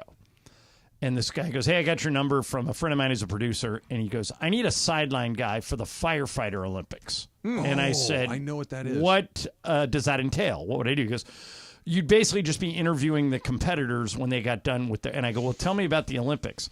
And it's insane. Like, it starts with they run up a 3-story building. They pick up a dummy that's like caught 200 pounds. They come back down with the dummy. They got to climb over a wall. Then they've got to go back down through a big smoke screen. It was like the most intense. They got to carry the hose. It was so much. Yeah. They got to put out an actual flame in the middle of this. And I went, this is the greatest thing I've ever seen. I had like new respect for firefighters. So, I had a great time. One of my best friends is a San Francisco City firefighter. He's been doing it for, I guess almost 30 years now. And he competed in those. Yeah. Oh, really? Yeah. Oh, wow. And they take great pride in it, rightfully so. But yeah, that stuff is wild. One last detail about the modern pentathlon, because Yes. I was preoccupied with this Okay. morning. Not only do you have to do fencing, equestrian, pistols, running, and swimming, you have to do all of them in 90 minutes. Well, see, I right. So it's like really that fast, yeah. part of it. Yeah. Oh, yeah, for Yeah. sure. And they're all done. I think the fencing is slightly off of arena, but the horse, the pool, the running is all done. all in the same spot. If you've ever met anybody who's tried to do the Ironman, I think Cappy tried to do it once. I think he Cappy did do it. Yeah, he did it. But what the weird thing about it is, it starts at 7 a.m, and some of these contestants aren't coming in until 10 o'clock at night. Yeah. You know, our 90-minute limit, and then it's over, is perfect. So I was in the mood for some walk talk. I know Emily loves this, but I want to hear your latest walking exploits. So this morning, because I'm going to get on the road here in a minute. Yes. I knew I wasn't going to get it in later today. Okay. So I did it this morning before I Nice. jumped in the car to drive up. Nice. So I got up a little bit before 4. Ooh. And I was on the road That's at 4 hardcore, o'clock this man. morning. So it's the middle. It's dark. The sun's not even thinking about Right. coming up yet. It's dark. I take my usual route, so I kind of know where I'm going. I'm not really kind of daydreaming or whatever. And I'm about 30 minutes into my walk, and I get to the top of this hill, and then at the top, I go down this long staircase to get to this park, and then I kind of turn and head back home. I think I've seen one car through the first Right, half hour. It's like right. nothing, right? No, certainly no people. Coming down this stair, it's dark. I'm watching where I'm going so I don't Sure, fall. right. So they're steep enough to where I need to pay attention. Right. So I'm looking at my feet. Going down. There's maybe 65, 70 steps. In this Okay. thing. It's long enough. Yeah. All of a sudden, I look up to see where I am. there's a person 10 feet in Oh, front of me. wow. Oh, somebody coming up while you were going down. Somebody's coming up. Yeah, And yeah, it's I'm sure that- doing the same thing you were doing. It's Looking at his 4:25, feet. Yeah. He's got his AirPods in. He's Yep. looking at his feet. I see him slightly before he sees me, Mm-hmm. and I go, ah! And Yeah. he goes, ah! Yeah. And we both scream at each other. Yep. Neither one of us says a word after we scream. Well, that's very Travis Rogers, not to exchange any type of Not like, hey, pleasantry. man, I'm sorry I scared you. Yeah, no problem. We both screamed like we were terrified. You said your scream was more high pitched. Mine was more like, ah! Yeah. It wasn't, really? It was "Ugh." that? Yeah. You It was survived it. very Now, I don't know bad. why Emily doesn't like Walk Talk. That was an unbelievably compelling All right, story. I was on the edge of my seat. I actually have a See, good now you're making me feel bad. No, it's I love hearing about your exploits. Mace. I have a good walk talk story, Yes, but okay. it takes a couple of minutes. So do you want to get out of here? No, I want to hear. No, all right, everybody subscribe. needs- So I Loves had a good I had a walk talk college story. fraternity brother, great guy. I haven't talked to him in years. Named Rick Briggs. He's from a small town in Northern California called Danville. Yeah. So if you went to UCLA or USC every year, and now this is going to die with the death of the Pac-12, but every year you would play either at Stanford or at Cal. The Weekender. Okay, so and every fraternity and every sorority would always get a mass road trip organized and head up there. We would, in the fraternity I was in, rent a Winnebago and put about 20 guys in it. Oh, geez. And we'd leave at 2 o'clock on Friday and roll into Northern California at 10 o'clock at night because we made several stops along the way. Wonder why. So one of the things that would happen is that we had a guy named Charlie Bricker who was an artist in the fraternity, like a really good graphic artist. So he would paint the Winnebago every year with the most offensive, ridiculous stuff on the side. So you would see it would be it was basically a pun on the old Animal House Deathmobile. Eat me and Right. don't laugh. Your daughter might be in here. Yeah, and, right. Just offensive as it can Classy. be. Classy stuff. Highbrow. I'm not embarrassed by any of it. It was all just ridiculous. So we roll into Danville at 10 o'clock at night, and we descend on Rick Briggs's house, okay, where we're all staying because we're college students and we don't have any money. And his parents have set up a full bonus room with sleeping bags and blah, blah, blah. And we roll in, and Rick says to me, he goes, hey, still, this was me even back then. He goes, you don't sleep, right? I go, no, never. He goes, will you get up with me and watch this Winnebago before my parents get up tomorrow? And I said, absolutely. I go, we should. You don't want your neighbors to see this. This is the worst thing ever. So sure enough, 4 a.m., Rick and I meet in front of the house. And he's got a hose, I got a bucket, and we're about 75% done. And that's when we see Rick's mom and dad coming back from their walk. Oh, they had already seen it. They had gotten up. They were nervous with all the kids they had stayed at the house. They had gotten up at 3:30. They said, we better, same thing you thought, we better walk the dog now. We can get the walk in. And they were so nice about it. They just go, well, that was what we were going to do, so we appreciate you guys getting it done. But we fooled no one. Who doesn't like a good walk I story, love Mason? good walk talk. I think we should have it. By the way, we're going to open the phones for some good walk Walk talk talk. stories today. Walk We talk. have sports graffiti. You can do Sports walk graffiti talk. Emily's like, walk yeah, talk. go for it, guys. Emily's already got her backpack Yeah, on. Emily's She's like, halfway Emily was there. out of here 10 minutes ago. You know, but here's the thing. You know how she's getting out? She's walking. She's walking. Exactly. Super I'm Cross walking Country here. is brought to you by In-N-Out. In-N-Out. That's where hamburgers